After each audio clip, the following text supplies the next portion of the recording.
রান্না করে মানুষকে কেউ একটা খাওয়াচ্ছে, এটাই যদি তার ভালোবাসার জায়গা হয়, এটাই যদি আবার তার দেব সেবা হয়, সে মনে করে যদি আজকে রান্না করে আমি ভোগ নিবেদন করব, আর ভক্তেরা সেই প্রসাদ গ্রহণ করে তৃপ্ত হবেন, সন্তুষ্ট হবেন, এটাই যদি তোমার মেইন থিম হয়, তাহলে আবার পরলোকে গিয়ে সেটাই তুমি করবে, দেখবে যে তোমার ভালো লাগার বিষয়।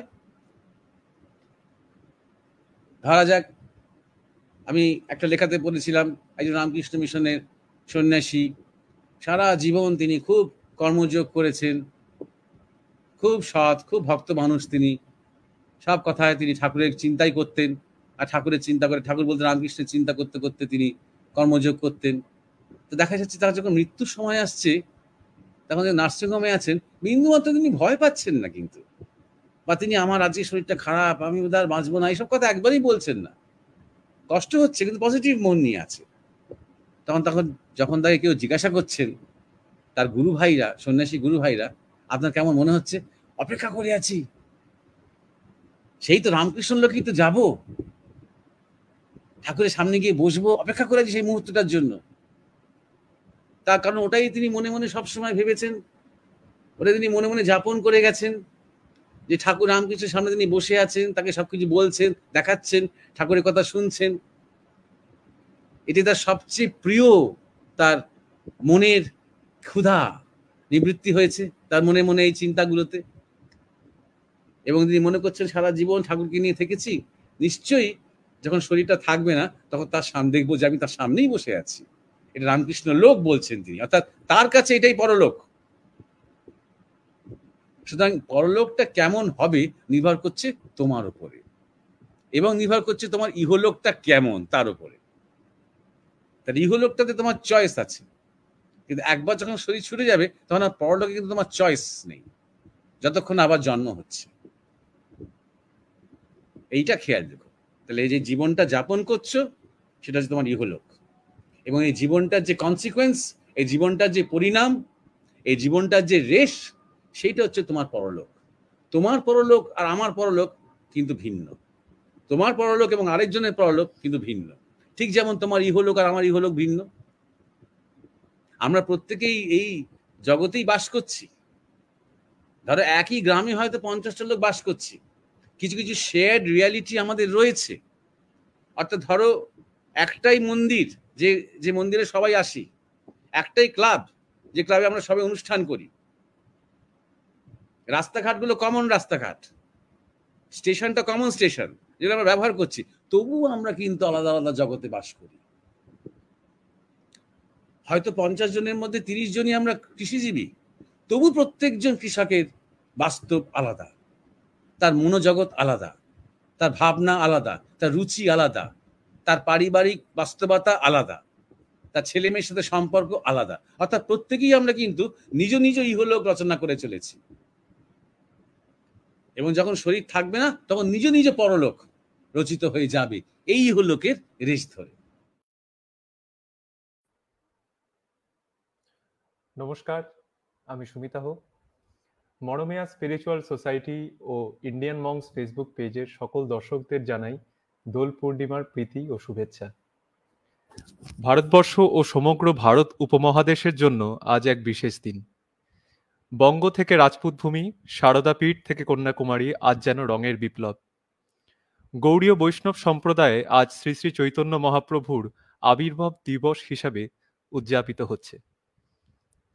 আর অধিক বিলম্ব না করে আমার সহসঞ্চালক ও প্রিয় দাদা উমেশ দাকে আমি মঞ্চে আসার জন্য আহ্বান জানাই।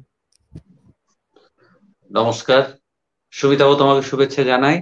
ইন্ডিয়ান মংস ফেসবুক পেজ এবং মরমিয়া স্পিরিচুয়াল সোসাইটি ইউটিউব চ্যানেলের যৌথ উদ্যোগে মহারাজকে নিয়ে যে লাইভ সৎসঙ্গ অনুষ্ঠান, তার আমরা চলেছি সেই আজকের নতুন যে পর্ব লক্ষ্যস্থির, সেখানে আমরা মহারাজকে ডেকে নেব। আপনারা জানেন যে আজ আগামীকাল সুমিতাবু আলোচনা করলো যে দোল পূর্ণিমা শুরু হচ্ছে, দোল পূর্ণিমার প্রাককালে মহারাজকে স্বাগত জানায়। নমস্কার সবাইকে, সুমিতা বহু তোমাকে ধন্যবাদ, উমেশ তোমাকে শুভেচ্ছা জানাই। আর ইন্ডিয়ান মংস Facebook page Marmiya spiritual society YouTube চ্যানেলের সকল দর্শক, শ্রোতা, বন্ধু, অনুরাগী প্রত্যেককে এই দোল পূর্ণিমার শুভেচ্ছা ও ভালোবাসা। সবাই সবাই জীবনটাকে কালকে রাঙিয়ে দেবে। রঙের দিন, মিলনের দিন, প্রেমের দিন, গানের দিন। এবং যে কথা সুমিতা মনে করিয়ে দিল, আগামীকাল মহাপ্রভু শ্রী চৈতন্য দেবের আবির্ভাব তিথি হিসেবে পালন করা হয়। এই প্রসঙ্গে একটা কথা আজকে বলতে ইচ্ছে করলো যে বাঙালি দর্শক মাত্রই বোধহয় ঋতুপর্ণ ঘোষের নাম সবাই জানেন। ঋতুপর্ণ ঘোষ একজন বিখ্যাত চলচ্চিত্র নির্মাতা। এছাড়াও তিনি একজন সুলেখক, বাগ্মী, পণ্ডিত, শিল্পী মানুষ। আজকে বাঙালির জীবনে বুদ্ধিজীবী কথাটা প্রায় একটা ভৎসনার মতন হয়ে গেছে। যেরকম যে সমস্ত বুদ্ধিজীবীরা বসে থাকেন বিভিন্ন টেলিভিশনের চ্যানেলে, তাদের দেখে দেখে সাধারণ মানুষের বুদ্ধিজীবী এই প্রজাতিটাকে কেমন একটা সন্দেহ, অবিশ্বাস এবং বিদ্বেষের চোখে দেখতে আরম্ভ করেছে। কিন্তু আধুনিক গত কয়েক দশকে যদি প্রকৃত কোনো বুদ্ধিজীবী থেকে থাকেন বা বাংলার, তিনি হচ্ছেন ঋতুপর্ণ ঘোষ। তার অন্যান্য ব্যক্তিগত অনেক বিষয়ে চলে এসেছে, তার বাচনভঙ্গি, তার ব্যক্তিগত জীবনের কিছু চয়েস, যার জন্য তার অন্যান্য দিকগুলো কিছু ঢাকা পড়ে গেছে। তার যে মেধা, তার যে মনন, তার যে প্রজ্ঞা, সেগুলো ঢাকা পড়ে গেছে। আজকে তার কথা এই জন্য মনে হচ্ছে যে তার কিছু সংকলন করা কিছু বই বেরিয়েছিল, সেই বইটা আপনারা জোগাড় করতে পারেন। সেটা হচ্ছে ফার্স্ট পার্সন বলে সেই সংকলনে বেরিয়েছিল। সেই ফার্স্ট পার্সনে একটা চ্যাপ্টার উনি ছাপিয়েছিলেন, সেটা হচ্ছে একটা চিত্রনাট্য। যে চিত্রনাট্য চৈতন্যদেবের আবির্ভাব দিবস, সেই দিনটা যেদিন নিমাইয়ের জন্ম হয়েছিল, সেই দিনটা দিয়ে সেই চিত্রনাট্য লেখা। সেটা তিনি কেন লিখেছিলেন, কি বৃত্তান্ত, সেটা পরে আসছি। কিন্তু সেটা আমরা এখানে মরমিয়াতে একটা বছর দোলের দিনই পাঠ করেছিলাম।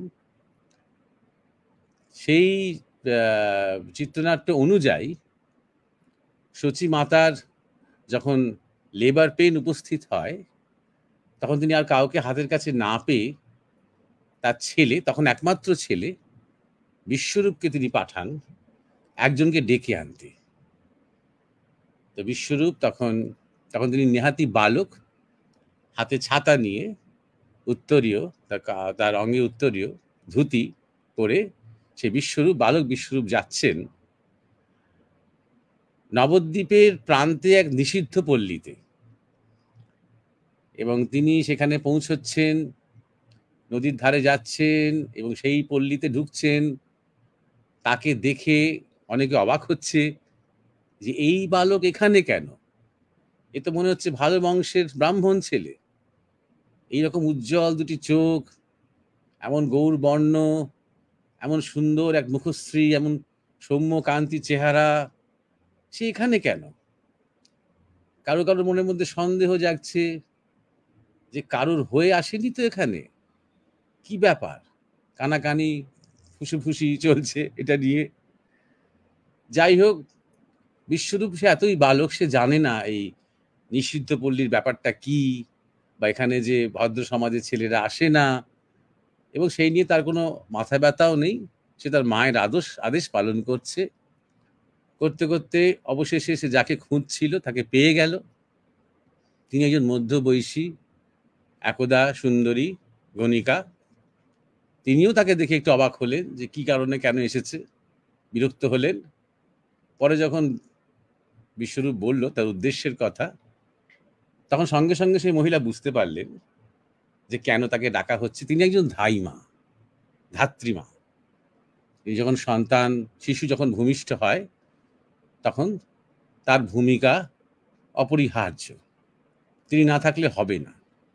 তখনকার দিনে অত ডাক্তার, হাসপাতাল, সিজারিয়ান এসব ব্যবস্থা ছিল না।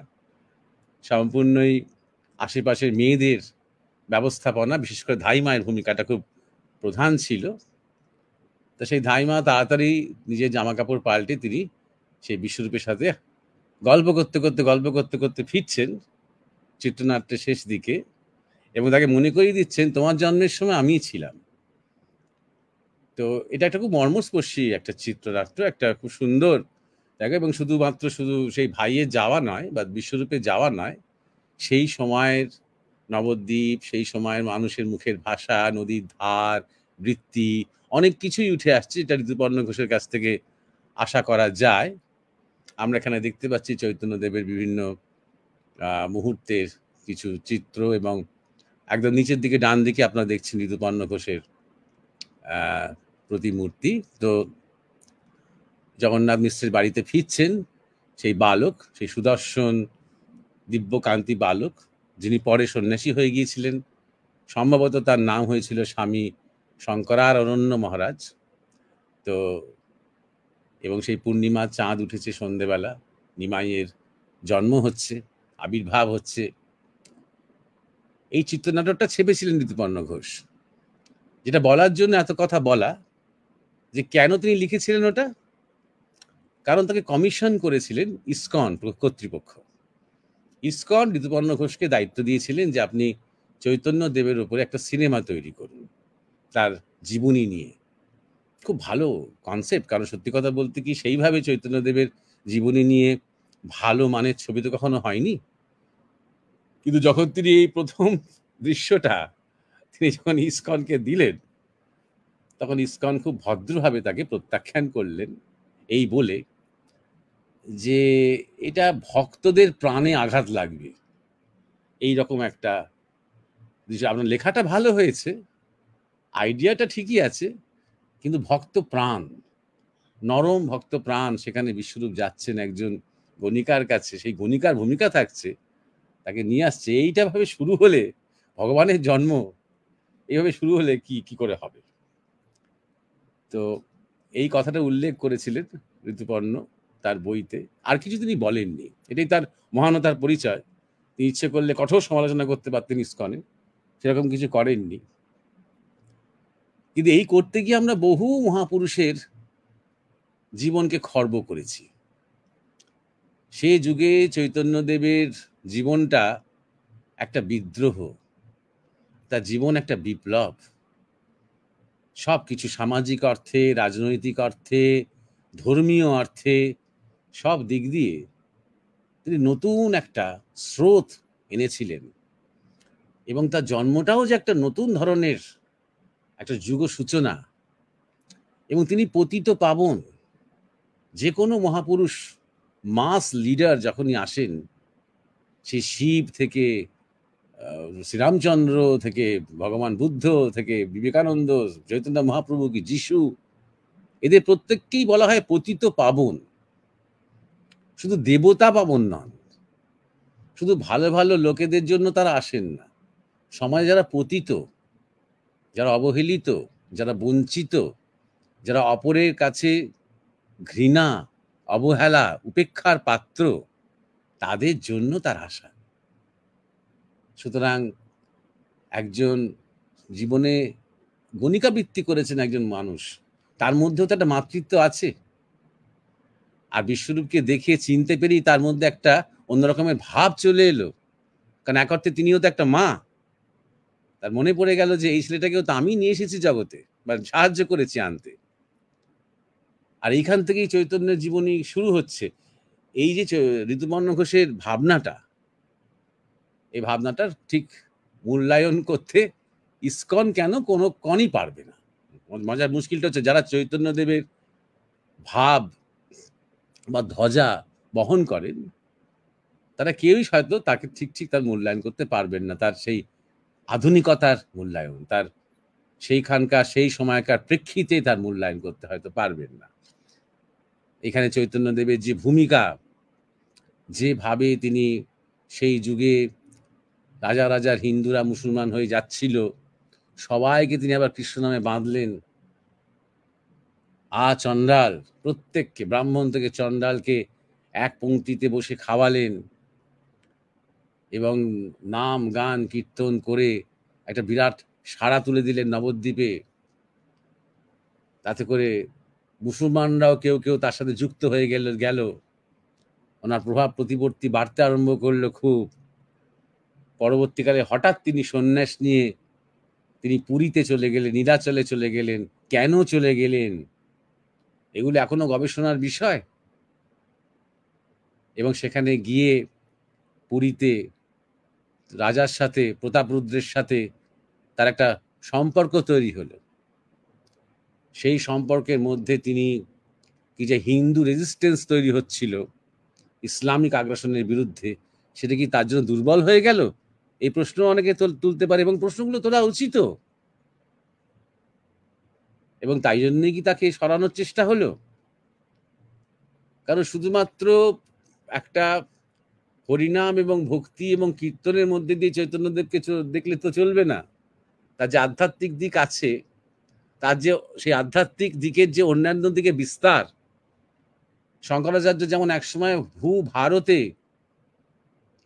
তীর্থস্থান আবিষ্কার করে পুরো ভারতকে তিনি একটা সাংস্কৃতিক আধ্যাত্মিক এক দর্শনে বাঁধতে চেয়েছিলেন, চৈতন্যদেবও সেই চেষ্টা করেছেন শ্রীকৃষ্ণের নাম নিয়ে।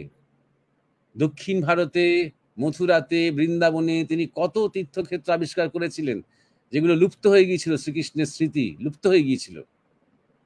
কেন চৈতন্যদেব সেগুলো করেছিলেন? কিসের বিরুদ্ধে তিনি রুখে দাঁড়াতে চেয়েছিলেন? সমাজকে কিন্তু তিনি কোন দিশা দেখাতে চেয়েছিলেন? কারা ভয় পেয়েছিলেন তার সেই উত্থান?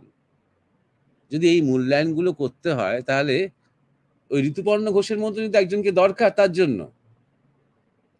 যারা চৈতন্যদেবের নাম নিয়ে মালা পরছেন বা টিকি রাখছেন বা নাম গান করছেন, তারা তো এটা পারবেন না করতে। তাই না, আজকে আমার দুজনের চৈতন্যদেবের কথা তো মনে পড়ছেই, তার আবির্ভাব দিবস। ঋতুপর্ণর কথাও মনে পড়ছে, তার অকাল প্রয়াণ হলো। তার মতো একজন মানুষের থাকার দরকার ছিল, তার একটা কণ্ঠস্বর দরকার ছিল আমাদের আজকের যেটা আরবান এলিটিস্ট যে জায়গাটা, সেই জায়গাটাতে সত্যি কথা বলতে কি তার কাছে বাকিরা ছায়াতে পড়ে যায়। তার এত উজ্জ্বলতা সেখানে ঋতুপর্ণ। কারণ ঋতুপর্ণর পড়াশোনার ধরনটাও অন্যরকম। তিনি যেমন আধুনিক তথাকথিত পাশ্চাত্য শিক্ষায় শিক্ষিত, তেমনি তিনি ভারতীয় শিল্প কলা, ভারতীয় সংস্কৃতি, ভারতীয় ধর্ম, ভারতীয় ভাষা, সংস্কৃত, এতেও একই রকম ভাবে শিক্ষিত। এবং সেখানে তার নিজের মা বাবার একটা বিরাট ভূমিকা আছে। ছেলেবেলা থেকে তাকে বাবা মহাভারত পড়িয়েছিলেন। তো যাই হোক, এইভাবে আমরা ভক্তি রসে, এক ধরনের ভেজা ভক্তিতে, আর্দ্র ভক্তিতে আমরা মহাপুরুষদের বড্ড বেশি একমাত্রিক করে তুলি, ওয়ান ডাইমেনশনাল করে তুলি। এবং এখন সময় হয়েছে এই বিশেষ করে চৈতন্য মহাপ্রভু, বাঙালির একটা এত বড় গর্ব, তার ভূমিকাকে ঠিক ঠিক দৃষ্টিতে মূল্যায়ন করার সময় হয়েছে। আমার মনে আছে, এই কথা বলতে গিয়ে মনে পড়ে গেল, অপ্রাসঙ্গিক হলেও কথাটা শুনতে ভালো লাগতে পারে। বুদ্ধদেব বসুর লেখা রামায়ণের উপর আমি একটা নিবন্ধ পড়েছিলাম। এখন অরিজিনাল মূল বাল্মীকি রামায়ণ তো পড়ার ক্ষমতা আমাদের কারোর নেই তেমন। তো তিনি মূল বাল্মীকি রামায়ণের সাথে আমাদের বাংলার যে রামায়ণগুলো পাওয়া যায়, কৃত্তিবাস ওঝার রামায়ণ বিশেষ করে, যেটা ঘরে ঘরে পড়া হতো, তার মধ্যে যে অনেক পার্থক্য আছে সেগুলো নিয়ে আলোচনা করতে গিয়ে তিনি বলেছেন ছোট ছোট জিনিস বাদ গেছে, যেগুলো শ্রীরামচন্দ্রকে একদম অন্য ধরনের একজন মানুষ, একটা আধুনিক মননের মানুষ বলে দেখানো যায় বা দেখতে পাই আমরা, সেগুলোই ভক্তি রসে কৃত্তিবাস বাদ দিয়েছেন। যেমন ধরা যায়, একটা ছোট্ট উদাহরণ, শ্রীরামচন্দ্র সীতাকে বলছেন ভরত খুব ঋদ্ধিশালী পুরুষ, ওর কাছে কখনো আমার প্রশংসা করো না। অসাধারণ, মানে এই এমন একটা কথা, এটা নিয়ে ভাববার মতন। ঋদ্ধিশালী পুরুষ বলতে আমরা কি বলবো? যে তার জ্ঞান আছে, বিচার বুদ্ধি আছে, তার জীবনে দর্শন আছে, তিনি সিদ্ধান্ত নিতে পারেন এবং তার একটা আত্মাভিমানও আছে। তিনি ঠিক লক্ষণ নন। লক্ষণ যেমন একদম অনুগত প্রাণ শ্রীরামচন্দ্রের। ভরত শ্রীরামচন্দ্রকে খুবই ভালোবাসেন, খুবই শ্রদ্ধা করেন, খুবই অনুগত, কিন্তু কোথাও একটা আত্মাভিমান আছে। আর যে কোনো নারী, সে মা হতে পারে, বোন হতে পারে, বৌদি হতে পারে, স্ত্রী হতে পারে, যে কোনো নারী যখন এইরকম একজন ঋদ্ধিশালী পুরুষের সামনে আরেকজন পুরুষের প্রশংসা করে, তখন তার ভেতরে ভেতরে কোথাও একটা সে আহত হয়, ক্ষুণ্ণ হয়। কত নিখুঁত একটা সূক্ষ্ম সাইকোলজি শ্রীরামচন্দ্র মা সীতাকে বলছেন। ভরত একজন ঋদ্ধিশালী পুরুষ, ভালোবেসে বলছেন, রাগ করে কিন্তু বলছেন না। ভরতের মধ্যে যে অহংকার আছে এভাবে কিন্তু বলছেন না, খুব প্রশংসা করেই বলছেন, ওর সামনে কখনো আমার প্রশংসা করো না। অর্থাৎ অন্য কোনো পুরুষের প্রশংসা এইরকম ঋদ্ধিশালী পুরুষেরা পছন্দ করে না, বিশেষ করে কোনো নারীর মুখ থেকে। এই যে সাইকোলজি, এটা বাল্মীকি রামায়ণে আছে, অথচ কৃত্তিবাসের রামায়ণে নেই। এই হয়ে যায় যখনই ওই কিছুটা কি বলবো, ওই ভেজা ভক্তির হাতে পড়ে। এখানে একটা কথা বলে রাখি, বাল্মীকির মতন বড় ভক্ত কিন্তু কেউ নেই, কিন্তু সেই ভক্তি নির্মোহ। যখন তিনি মহাপুরুষকে নিয়ে লিখছেন, তার জীবন লিখছেন, তখন তিনি এমন ভাবে লিখছেন না যে রামকে আমি দেখাতে চাই, সেভাবে লিখছেন না, কিন্তু যা ঘটেছে, যা বাস্তব, সেটাই তিনি লিখছেন। এটাই পার্থক্য ঋষি ভক্তের সাথে সাধারণ ভক্তের মধ্যে। আর তাই জন্য ইসকন, হয়তো যিনি কমিশন করেছিলেন ঋতুপর্ণ ঘোষকে দিয়েছিলেন, তিনি তো ঝুঁকি নিয়েছিলেন, তিনি তো জানেন তো ঋতুপর্ণ ঘোষ ঠিক ইসকন বা গৌড়ীয় বৈষ্ণব টাইপের একটা স্ক্রিপ্ট লিখবেন না। তবু তিনি হয়তো একটা ঝুঁকি নিয়েছেন, ভেবেছিলেন ভালো কাজ হবে, কিন্তু দেখলেন এতটা নিতে পারবেন, তিনি নিজে হয়তো পারবেন নিতে, কিন্তু যাদের মধ্যে প্রচার করবে ইসকন তার জীবনী, তারা হয়তো এতটা নিতে পারবে না। মানে এতটা সত্য, এতটা বাস্তব, প্রকৃত যা ঘটেছিল তা নিতে পারবে না। মন গড়া কিছু যদি লেখা হয়, কাঁদো কাঁদো করে কিছু লেখা হয়, একদম সবকিছুই ভীষণ ভগবান ভগবান রূপকথার মতন, সেটা নিতে পারবে। বুদ্ধদেব বসুর আরেকটা কথা, যেটা আমি মাঝে মাঝেই প্রসঙ্গক্রমে অনেককে বলিও, সীতার প্রেম আমরা জানি, আমরা রাধার প্রেম জানি, পুরুষের প্রেম নিয়ে আমরা খুব একটা কথা বলি না। সীতা অপহরণ হওয়ার পরে শ্রীরামচন্দ্রের যে বিলাপ, সে কিংবদন্তি। আর সেখানে বাল্মীকি তার কাব্য প্রতিভার চরমে গিয়েছেন একদম। শ্রীরামচন্দ্রের সে হাহাকার, সে বিলাপ, সীতাকে তিনি পাচ্ছেন না, সীতাকে তিনি হারিয়েছেন বলে পাগলের মতন দৌড়ে বেড়াচ্ছেন, খুঁজে বেড়াচ্ছেন আর বিলাপ করছেন। লক্ষণ মানে সান্ত্বনা দিয়ে কুলিয়ে উঠতে পারছেন না। লক্ষণ বুঝতে পারছেন, লক্ষণও বিলাপ করছেন, দাদার ওই মূর্তি দেখে তিনি অসহায় হয়ে গেছেন। দাদাকে কখনো ওই অবস্থায় দেখেননি, অত বেসামাল অবস্থায়, অতটা নিজের স্থিতি হারিয়ে ফেলা একটা অবস্থা তিনি দেখেননি। ওই রকম করুণ বিলাপ, তিনি সান্ত্বনা দেওয়ার চেষ্টা করছেন, কিন্তু কিছুতে কিছু হচ্ছে না। তখনও কোনো খোঁজ খবর পাওয়া যায়নি। শেষ পর্যন্ত কিষ্কিন্ধার সাথে একটা সম্পর্ক তৈরি হলো। শেষ পর্যন্ত জটায়ুর কাছে যখন জানতে পারলেন তিনি, এবং বুঝতে পারলেন যে শ্রীলঙ্কায় আছেন সীতা, তখন প্ল্যানিং হলো যে আমরা আর্মি তৈরি করে, আর্মিকে ট্রেনিং করে আমরা পৌঁছাবো, এবং দরকার হলে আমরা সেতু তৈরি করে আমরা শ্রীলঙ্কায় পৌঁছাবো, যুদ্ধ করব, সীতাকে উদ্ধার করে ফেরত নিয়ে আসবো। এই প্ল্যানিংটা হওয়ার পর, বা প্ল্যানিং যখন হচ্ছে, তখন বর্ষাকাল শুরু হলো।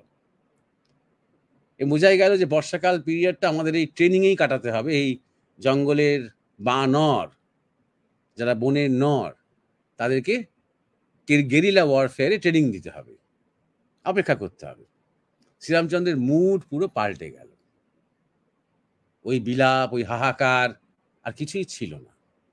স্থির হয়ে আছেন তখন তিনি নির্বিকার। তখন আবার লক্ষণ একটু অবাক হয়ে গেছেন, প্রচন্ড বিলাপের সময় অবাক হয়ে গেছিলেন, আর এখন যখন তিনি একদম কেমন একটা স্বাভাবিক হয়ে গেছেন, শান্ত সমাহিত হয়ে গেছেন, এখনো একটু অবাক হচ্ছেন। অবাক হয়ে তিনি একবার জিজ্ঞাসাও করলেন যে, সীতা মায়ের জন্য তোমার কিছু মনে হচ্ছে না? অধৈর্য হয়ে যাচ্ছে না তুমি, এই অপেক্ষা করতে হবে আমাদের? ওখানে সীতামা কত করুণ অবস্থায় রয়েছেন, তিনি কাঁদছেন, তিনি কষ্ট পাচ্ছেন, তোমার মধ্যে ছটফটানি নেই? কিছুদিন আগেই তো মানে বিলাপ করে আকুল হচ্ছিলে। তখন শ্রীরামচন্দ্র বললেন যে, যতটুকু আমাদের করার তো আমরা করেছি ভাই, আমরা খোঁজ নিয়েছি, খবর পেয়েছি তিনি কোথায় আছেন। আমরা দেখেছি এই বর্ষাকালে এখন জঙ্গল পেরিয়ে লঙ্কায় পৌঁছানো যাবে না, সুতরাং আমাদের তো এখন আর বিলাপ করার আর তো কোনো দরকার নেই, আমাদের তো অপেক্ষা করা ছাড়া কোনো পথ নেই, প্রস্তুত হও, অপেক্ষা করতে হবে। কিন্তু এই 14 বছর বনবাসের শেষ বর্ষাটা জঙ্গলে একটু দেখবে না? এই যে জঙ্গলের অপূর্ব সৌন্দর্য, এই যে জঙ্গল একদম সিক্ত হয়ে যেন প্রাণময় হয়ে উঠছে। প্রতি বছর আমরা এই বর্ষাকালটা কত মজা করে জঙ্গলটাকে উপভোগ করেছি বলতো। এইটাই তো শেষ সুযোগ, এবার তো আমাদের ফেরার সময় আসবে। সীতামাকে উদ্ধার করার পর লক্ষণ চুপ করে গেলেন, আর আমরা একটা শিক্ষা পেলাম, এই হচ্ছে বর্তমানে থাকা। আর আকুল হয়ে আর বিলাপ করে আর ভবিষ্যৎ ভেবে আর অতীত ভেবে আর তো কোনো কাজ নেই। এই মুহূর্তে তো আমাদের এই মুহূর্তে কিছু তো করার নেই। তাহলে যে বর্তমানে যা কিছু সুন্দর, যা কিছু নতুন করে আসছে, যে অভিজ্ঞতাটা হচ্ছে, সেটাকে বরণ করে নি। এইটা বাংলা বা অন্যান্য ভাষাতে যখন লোকাল ভাষাতে ট্রান্সলেট হয়েছে, ভাবানুবাদ হয়েছে, এগুলো বাদ গেছে, কারণ এগুলো তাকে বহুমাত্রিক করে দেয়। শ্রীরামচন্দ্রকে একমাত্রিক হলে ভক্তের সুবিধা হয়।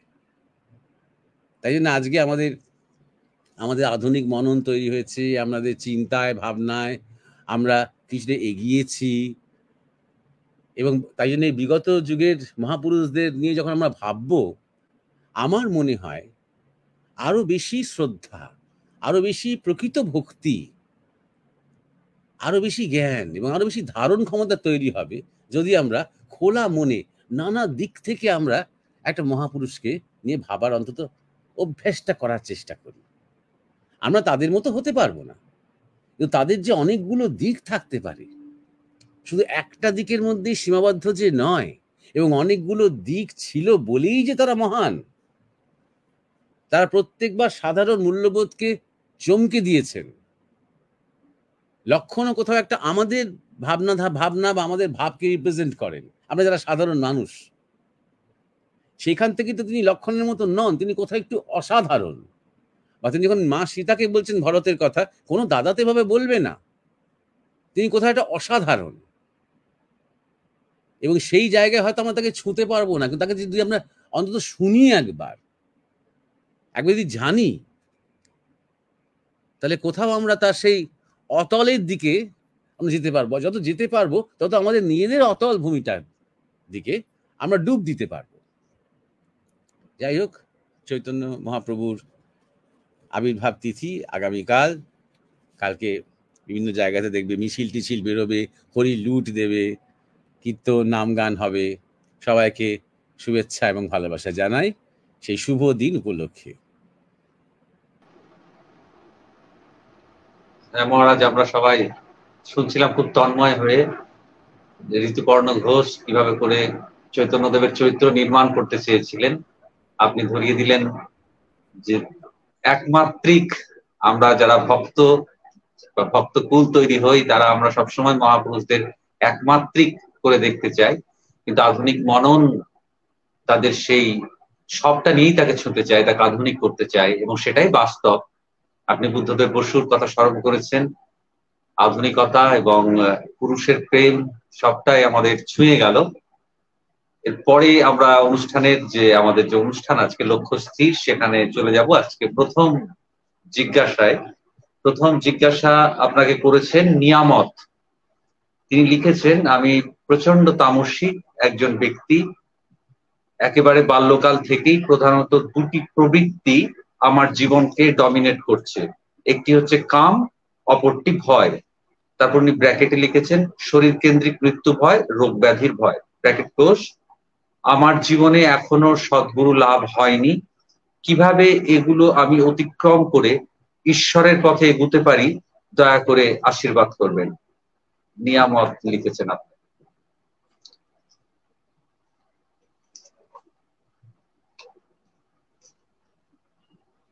আপনার অডিওটা আসছে না।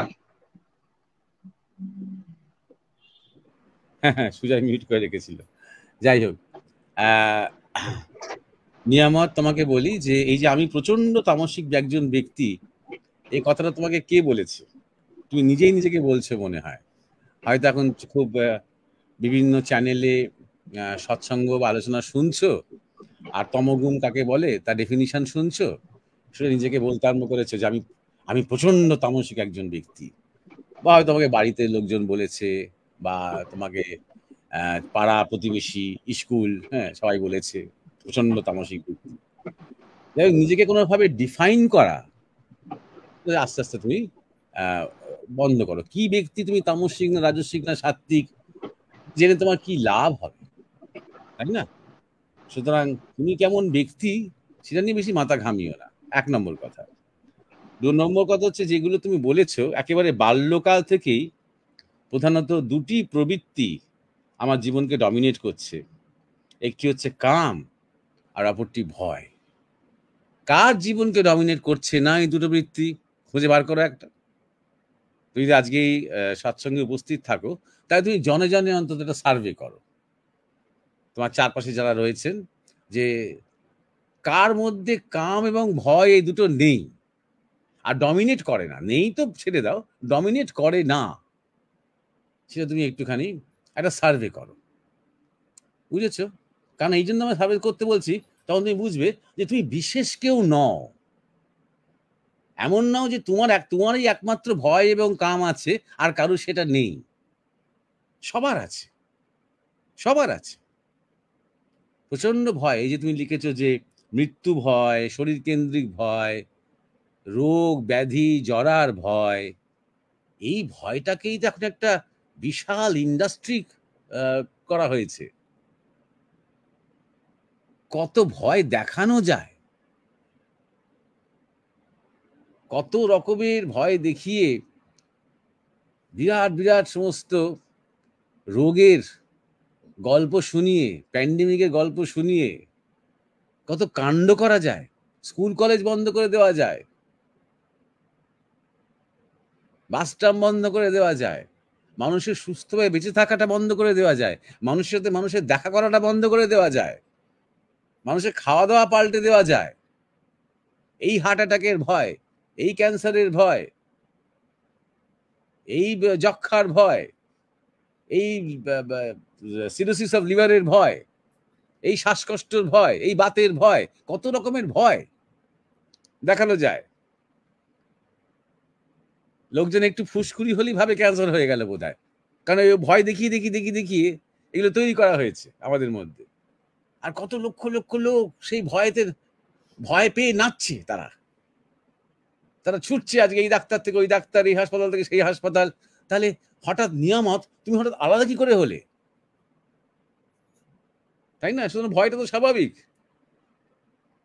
আর শরীর কেন্দ্রিক ভয়টাই তো হবে। কারণ তুমি শরীর বলে, নিজেকে শরীর বলে জানো, আর আমরা শরীর কেউ হারাতে চাই না। আমরা অনেক কিছু হারাতে চাই না। আমরা শরীরে যৌবন হারাতে চাই না, আমরা মাথার চুল হারাতে চাই না, আমরা চোখের দৃষ্টি হারাতে চাই না।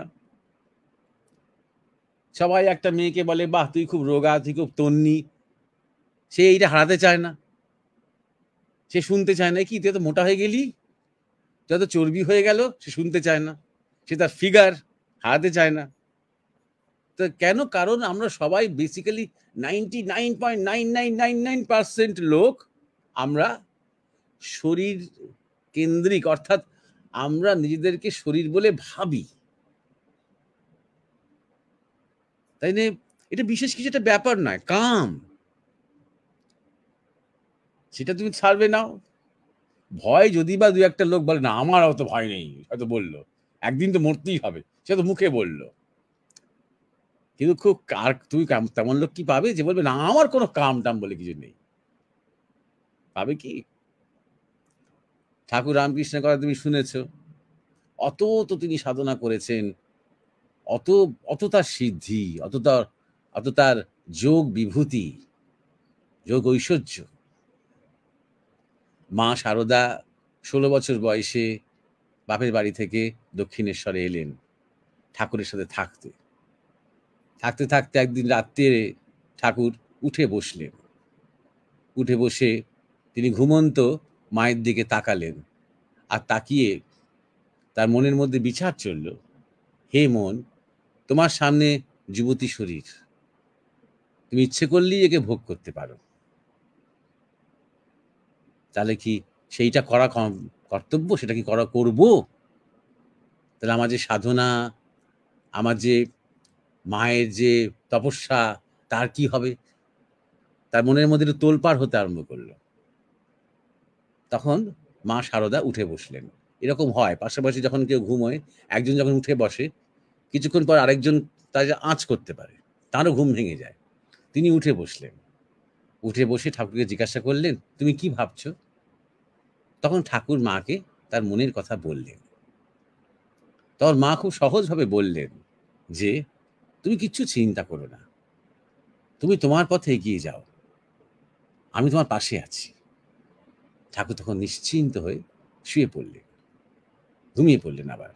এবং পরবর্তীকালে তিনি বারবার এই প্রসঙ্গে যখন বলেছেন যে তার সাধনার বা তার জীবনে তিনি যে ঈশ্বর দর্শন করেছেন বা ঈশ্বরকে পেয়েছেন, তাতে মা শারদার কি বিরাট একটা ভূমিকা।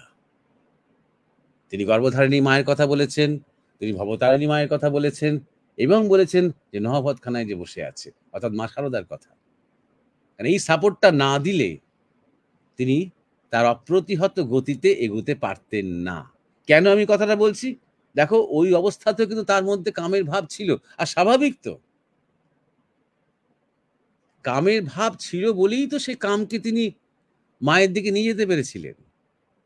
কিন্তু এই দিকটা, এই ঠাকুরের যারা ভক্ত, তারা ঠাকুর এবং মায়ের এই দিকটা নিয়ে জানেন, এটা ঠাকুর নিজেই বলেছেন, এটা নিয়ে আলোচনাও করেন। যে দিকটা নিয়ে খুব একটা আলোচনা হয় না, সেটা হচ্ছে মায়েরও তো ছিল,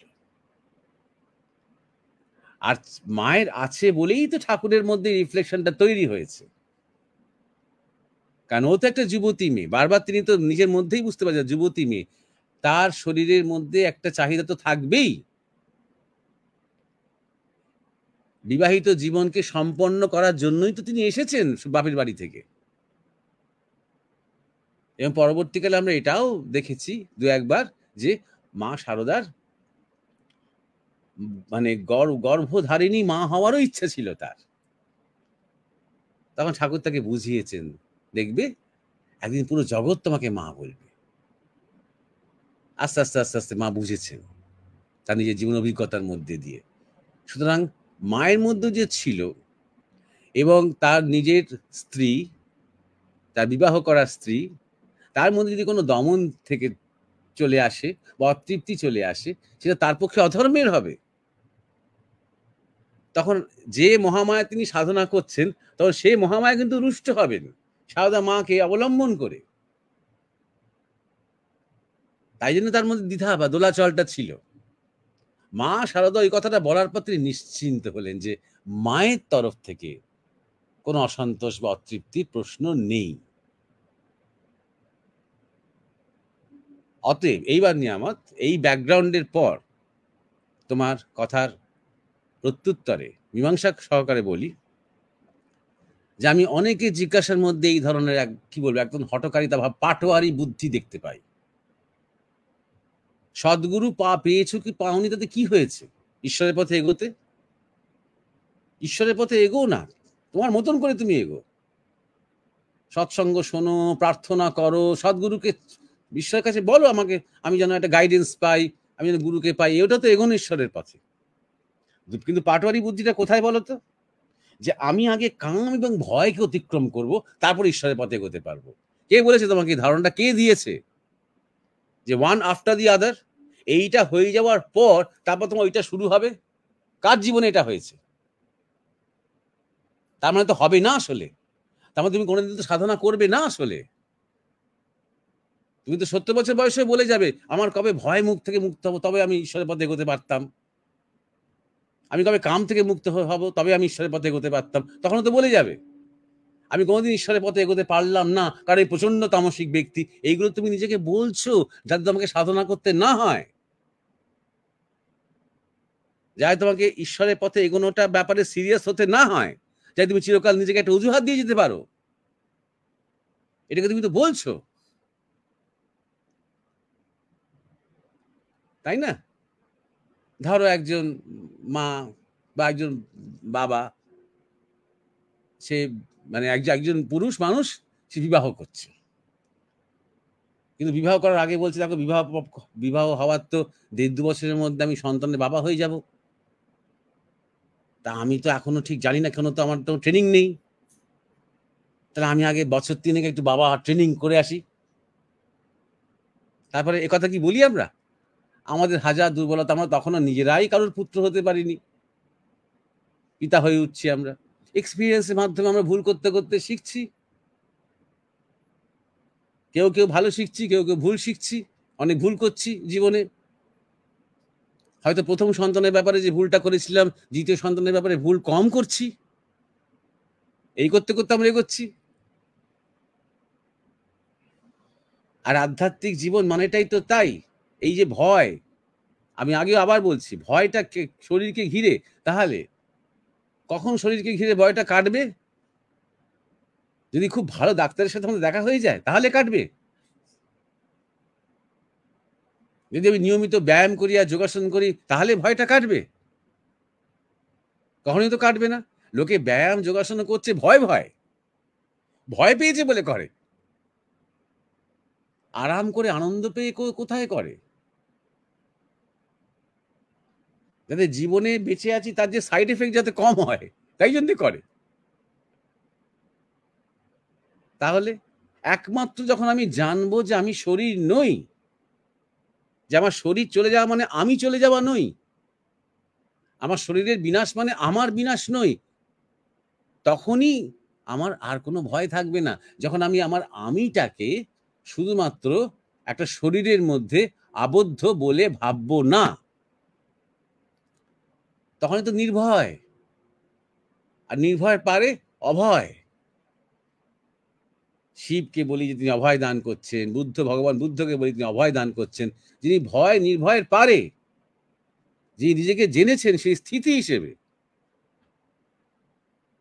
তাহলে আমার এই আলোচনাটা কোন দিকে যাচ্ছে তুমি বুঝতে পারছো? থাকুক না তোমার ভয়, হও না তুমি তামসিক, থাকুক না তোমার কাম, কাম ভয় তামসিকতা নিয়ে তুমি ঈশ্বরের পথে এগো। ওইগুলো সব মানে কবে আমি ছাড়াবো, ছাড়াতে সাথে তুমি দেখবে তুমি ঈশ্বর হয়েই গেছো। কোনদিন ছাড়াতে পারবে না তো। ওই পোকা বাঁচতে যাবে কেন? তুমি পোকা বাঁচতে যাবে কেন? ভয়টা নিয়েই তুমি তার মুখোমুখি হওয়ার চেষ্টা করো না, কামটা নিয়েই তার মুখোমুখি হওয়ার চেষ্টা করো না। উদ্দেশ্য তো সেই কামকে রূপান্তর করা। সেই কথাটাই তো বারবার বলা হয় এখানে।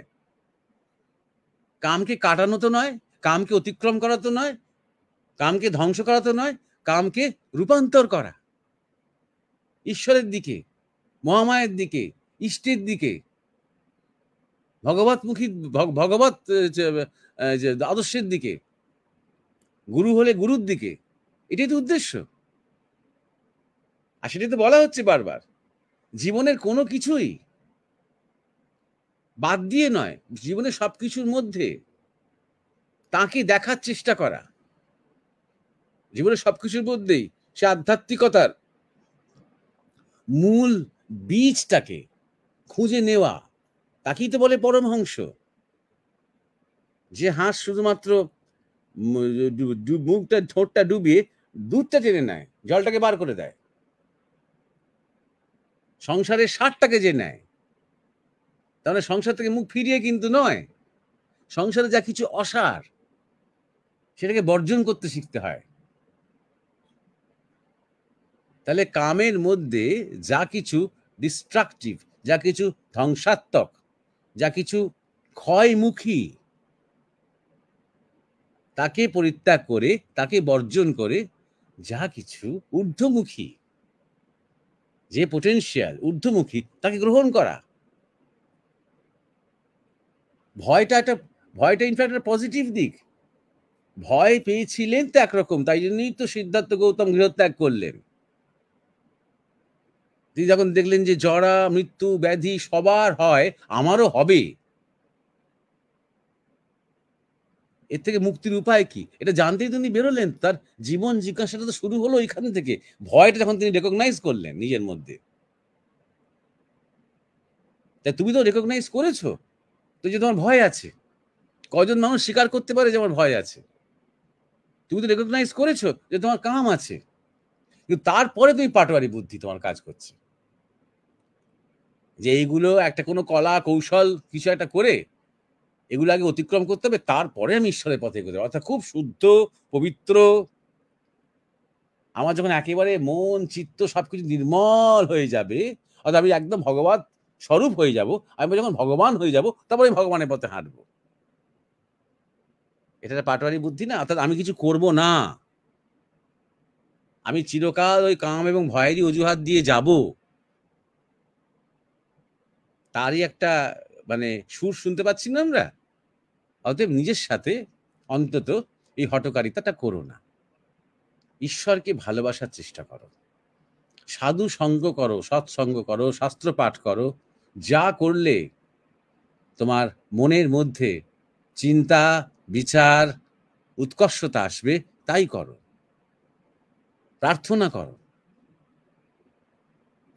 চোখ বন্ধ করে আমি জপ করতে জানি না, ধ্যান করতে জানি না, তাই আমি করি না। সবাই জানে যে চোখ বন্ধ করে কিছু একটা করে, তুমি চোখ বন্ধই করো না, চোখ বন্ধ করে নিজেকে দেখার চেষ্টা করো না। তুমি টেকনিক জানবে, তবে তুমি করতে শুরু করবে। তুমি আর যার সাথেই খেলা করো না কেন, তুমি তোমার নিজের অন্তর্যামীর সাথে খেলা করতে পারবে না, প্রতারণা করতে পারবে না। অতএব আন্তরিকভাবে যদি ঈশ্বরকে চাও, ঈশ্বরের পথে এগো। তোমার ভয় আছে না, কাম আছে না, প্রারব্ধ আছে না, তুমি তামসিক না, তুমি রাজসিক না, তুমি জটিল না, তুমি দুর্বল না, তুমি অসুস্থ, ওইসব ভেবো না, তাই না? কেউ যখন তোমায় কিছু দেবে, তুমি কারোর কাছ থেকে কোনো সুবিধে পাবে, তখন তুমি ছুটতে যাবে তার কাছে। হয়তো 3 দিন 4 দিন তোমার লাগবে তার কাছে পৌঁছতে, তখন তুমি ভাববে না আমি প্রচন্ড তামসিক, ওই সুবিধাটা পাওয়ার যোগ্য নই, আমার প্রচন্ড ভয়, এই এতদূর জার্নি করা আমার পক্ষে সম্ভব নয়, শেষে গিয়ে আমার একটা সুবিধে আছে। ঠিক তেমনই মনে করো না যে ঈশ্বরে আছে আনন্দ, ঈশ্বরে আছে প্রেম, ঈশ্বরে আছে চির অভয়। অর্থাৎ আমার কি আছে না আছে চুলোই যাক, আমি সবকিছু নিয়েই আমি তার পথে হাঁটবো, তিনি আমাকে শক্তি দিন, এরকম ভাবে তুমি এগিয়ে যাও। হ্যাঁ, উমেশ আর সুমিতা। চমৎকার মীমাংসা মহারাজ আমরা শুনলাম। আপনাকে জিজ্ঞেস করেছিলেন নিয়ামত, তার নানা দিক নিয়ে, তার তামসিকতা, ভয়, কাম এবং সদ্গুরু লাভ না হওয়া। আপনি জানিয়েছেন যে ডিফাইন করা, যে উনি তামসিক এটাকে বন্ধ করতে বলেছেন। কাম, ভয় আপনি জানিয়েছেন যে সবার জীবনকে ডমিনেট করছে এবং 99.99% মানুষই এর কবলিত হয়ে আছে। এবং ভয় দেখানোটা একটা ইন্ডাস্ট্রি আজকে, রোগ ব্যাধি জ্বালা সবকিছুকেই এটাকে একটা ব্যবসার পর্যায়ে নিয়ে যাওয়া হয়েছে। মানুষ যেহেতু শরীরকেই বেশি ভালোবাসছে এবং যার ফলে শরীরের যা কিছু চলে যাচ্ছে, চুল, দৃষ্টি এবং সেই সঙ্গে ফিগার, যৌবন, সবকিছুর জন্যই মানুষ ভীত হয়ে থাকছে, এটা আপনি বলেছেন। ঠাকুর শ্রী রামকৃষ্ণের কথা আপনি বলেছেন এবং সেটি একটু দারুণ আমাদের লেগেছে যে ঠাকুর শ্রী রামকৃষ্ণ যখন নববিবাহিত 16 বছর বয়সে মা এসেছেন এবং তার মনে হয়েছিল যে মাকে দেখে যে এই তার কি করা উচিত, তখন মা তাকে বলেছিলেন যে তুমি চিন্তা করো না, আমি তোমার সাধনার সঙ্গী হবে, এবং সেইটা শেষ দিন পর্যন্ত মা রেখেছেন। এটা ঠাকুর শ্রীরামকৃষ্ণ নিজে বারবার স্বীকার করেছেন। মাও মা হতে চেয়েছিলেন, আপনি জানালেন, যার ফলে আহ ঠাকুর শ্রীরামকৃষ্ণ মাকে জানিয়েছিলেন যে একদিন তুমি সবার মা হবে, সেটা বাস্তব জীবনে হয়ে উঠছিল। আপনি এরপরে যে মীমাংসার মধ্যে দিয়ে এসছেন, যে সদ্গুরু পাইনি বলে তাকে দুশ্চিন্তা করার কিছু নেই, কারণ সদ্গুরু না পেয়েও এগোতে হবে মানুষকে। আমাদের কিছু পাটোয়ারি বুদ্ধি থেকে যায়, কাম ভয় অতিক্রম করে তবে ঈশ্বরের পথে এগোবো, এটা তো সঠিক পন্থা নয়। এবং শেষ দিন পর্যন্ত যদি আমরা এইরকম একটা অজুহাত দিয়ে রাখি যে কাম এবং ভয় চলে গেলে আমরা ঈশ্বরের পথে এগোবো, তাহলে শেষ দিন পর্যন্ত আমাদের এর মধ্যে থেকে যেতে হবে, কারণ কোনোদিনই হয়তো এটা যাবে না। আর সেই সঙ্গে আপনি বলেছেন যে একমাত্র যখন আমরা বুঝতে পারবো যে আমরা মানব শরীর নই, শরীরের অতিরিক্ত, শরীরের বাইরেও যে আমার অস্তিত্ব, সেইটা তখনই আমাদের এই ভীতি হয়তো চলে যাবে। কারণ শরীর কেন্দ্রিক যে আমাদের যে অস্তিত্ব, সেইটা নিয়ে যে ভয় তখন চলে যাবে, এবং সেটা থেকে নির্ভয় এবং অভয় পদে আমরা প্রতিষ্ঠিত হব। এছাড়াও মহারাজ আপনি জানিয়েছেন যে আমাদের উদ্দেশ্য হচ্ছে সাধনার পথে কামকে রূপান্তর করা এবং সেটাকে ঈশ্বরের দিকে নিয়ে যাওয়া। কামের মধ্যে যদি কিছু ধ্বংসাত্মক থাকে সেটাকে বর্জন করা এবং তাকে ঊর্ধ্বমুখী করা। সেই সঙ্গে আপনি বলেছেন বুদ্ধ কিন্তু এক ধরনের ভয় পেয়েই গৃহত্যাগ করেছিলেন, তারপরে তিনি গৌতম বুদ্ধ, সিদ্ধার্থ গৌতম থেকে গৌতম বুদ্ধ হয়ে উঠেছিলেন। সৎসঙ্গ, সাধু সঙ্গ করা এবং সদ্গ্রন্থ পাঠ করার মধ্যে দিয়ে আমরা এই রূপান্তরের দিকে যেতে পারি বলে জানিয়েছেন। আপনাকে প্রণাম জানাই। পরে যে জিজ্ঞাসা আছে সেটি আমাদের আজকে সুমিতাও আছেন। হ্যাঁ, উমেশদা, দ্বিতীয় জিজ্ঞাসাটি রেখেছেন শ্রিয়া ঘোষ। মহারাজ প্রণাম নেবেন। আমি পরশু রাতে স্বপ্ন দেখলাম যে আপনার কাছে জানতে চাইছি যে আমরা যে বিভিন্ন চিহ্ন ব্যবহার করি সেগুলোর তাৎপর্য কি, যেমন ওম চিহ্ন, স্বস্তিক চিহ্ন ইত্যাদি। আমি সত্যি এই চিহ্ন সম্পর্কে আপনার কাছ থেকে জানতে চাই, কোন চিহ্ন কি সিম্বলাইজ করে, আপনি দয়া করে মীমাংসা করে দিন। দ্বিতীয় জিজ্ঞাসা রেখেছেন শ্রিয়া ঘোষ। শ্রিয়া ঘোষ, তোমাকে ধন্যবাদ জিজ্ঞাসাটির জন্য। তোমার জিজ্ঞাসায় আসার আগে এখানে কমেন্ট সেকশনে গত আলোচনাটা নিয়ে একজন সিদ্ধার্থ মান্না জিজ্ঞাসা করেছে যে এই ভয় কেন বা কিভাবে আসে, এই ভয় মনে কেন বা কিভাবে আসে? অজ্ঞানতার জন্য, অহংকারের জন্য। অহং, অভিমান এবং অজ্ঞানতা। অজ্ঞানতাটা কি সেটা আলোচনার মধ্যেই বলা হয়েছে। অজ্ঞানতাটা এইটাই যে আমিকে আমি শুধুমাত্র একটা শরীরের মধ্যে সীমাবদ্ধ করছি। সেই আসলে আমি এক অসীম বিস্তার, আমি মানে পরমাত্মা, আমি মানে ব্রহ্ম। যদি প্রকৃত সে আমি সন্ধান যদি কেউ পায়, তখন আর তার ভয় থাকবে না। তাই সে অজ্ঞানতা আছে, অহংকার আছে, অজ্ঞানতা হেতু অভিমান আছে, অজ্ঞানতা হেতু সংস্কার আছে, আর সেখান থেকেই ভয় আসছে। তাহলে একমাত্র উপায় হচ্ছে অজ্ঞান থেকে জ্ঞানের পথে যাওয়ার। হ্যাঁ, এইবার শ্রেয়া ঘোষের যে জিজ্ঞাসা যে চিহ্নগুলো নিয়ে, দেখো শ্রেয়া, শুধুমাত্র আমরা ওম এবং স্বস্তিক বা নারায়ণ শিলা বা শিবলিঙ্গ এইগুলোকেই আমরা শুধু চিহ্ন বলি, কিংবা বিন্দু বা বিসর্গ এগুলোকেই চিহ্ন বলি। আমাদের পুরো ভারতবর্ষের ধর্মটাই চিহ্ন, পুরোটাই সিম্বলস, সবটাই প্রতীক। তো যত দেবদেবী রয়েছেন সবই তো চিহ্ন। যত আমাদের শিব একটা চিহ্ন, শিবের গলায় যে সাপ রয়েছেন সেই সাপ একটা চিহ্ন, তার হাতে যে ডমরু রয়েছেন সেই ডমরু একটা চিহ্ন, ত্রিশূল রয়েছেন ত্রিশূলের একটা চিহ্ন। এরকম যত দেবদেবী, তাদের যত বাহন, তাদের হাতে যত অস্ত্র বা বাদ্যযন্ত্র বা যা কিছু আছে, শঙ্খ চক্র গদা পদ্ম, বিষ্ণুর হাতে চার হাতে চারটে যে বস্তু রয়েছে, সেই সবই তো চিহ্ন, চিহ্নময়। তো এই ধর্ম, চিহ্নের কার্যটা কি? একটা চিহ্ন একটা ছোট্ট কিছু, একটা ছোট্ট ছবি, একটা ছোট্ট সংকেত, একটা ছোট্ট শব্দ, যা অনেক বড় কোনো সাবজেক্টকে বোঝায় সংক্ষিপ্ত করে, ছোট্ট করে, যেটা ছবির ভূমিকা। ঠিক যেমন একটা পতাকা যখন আমরা দেখি ভারত মাতার, তখন একটা গোটা দেশকে বোঝায়। আর শুধু দেশ নয়, সেই দেশের ইতিহাস, সেই দেশের সংস্কৃতি, সেই দেশে এত বিভিন্ন রকমের ভাষা, সেই দেশের কত রকমের মানুষ, সেই দেশের কত উত্থান পতন, সমস্ত কিছু, সেই দেশের সম্ভাবনা, ভবিষ্যৎ, সবটা মনে পড়ে যায় যখন একটা পতাকা আমরা দেখি। এইটাই তো চিহ্নর ভূমিকা। সুতরাং চিহ্ন নিয়ে তো আলোচনার কোনো শেষ নেই। একের পর এক যদি চিহ্ন নিয়ে আমরা চলি, তাহলে চিহ্ন নিয়েই হয়তো দেখা যাবে আমাদের এপিসোডের পর এপিসোড চলবে, তখনও দেখা যাবে চিহ্ন শেষ হয়নি। কারণ সমস্ত কিছুই চিহ্ন, চিহ্নময় আমাদের এই জগতে। যাই হোক, যে দুটি এখানে উল্লেখ করেছে, আমি শুধুমাত্র একটু স্পষ্ট করে যাচ্ছি, কারণ সেইগুলো নিয়েও কিন্তু আমি অন্যত্র অনেকবার কথা বলেছি। একটা তুমি বলেছো ওং, ওঙ্কার। ওঙ্কারকে বলা হয় প্রণব ধ্বনি, অর্থাৎ বিশ্ব ব্রহ্মাণ্ডের বা এই সৃষ্টির যেটা মূল সুর, তাকে বলা হয় ওঙ্কার। এই হচ্ছে ওঙ্কার। এটা হচ্ছে এই দেবনাগরী ভাষায় এই ওঙ্কার। আমরা বাংলায় যখন লিখি তখন আমরা ওই পাশের যে মোচড়টা, যে সেটা আমরা দিই না, কারণ শব্দটা যদি একদম নিখুঁতভাবে দেবনাগরী ধরে করতে হয়, তাহলে উচ্চারণটা ওং হয় বা ওম হয়। আমরা যেহেতু আমরা ওম বলি, আমরা ওম বলি না, তাই জন্য আমরা ও এর ওইটা ডান দিকের ওইটা দিই না। যাই হোক,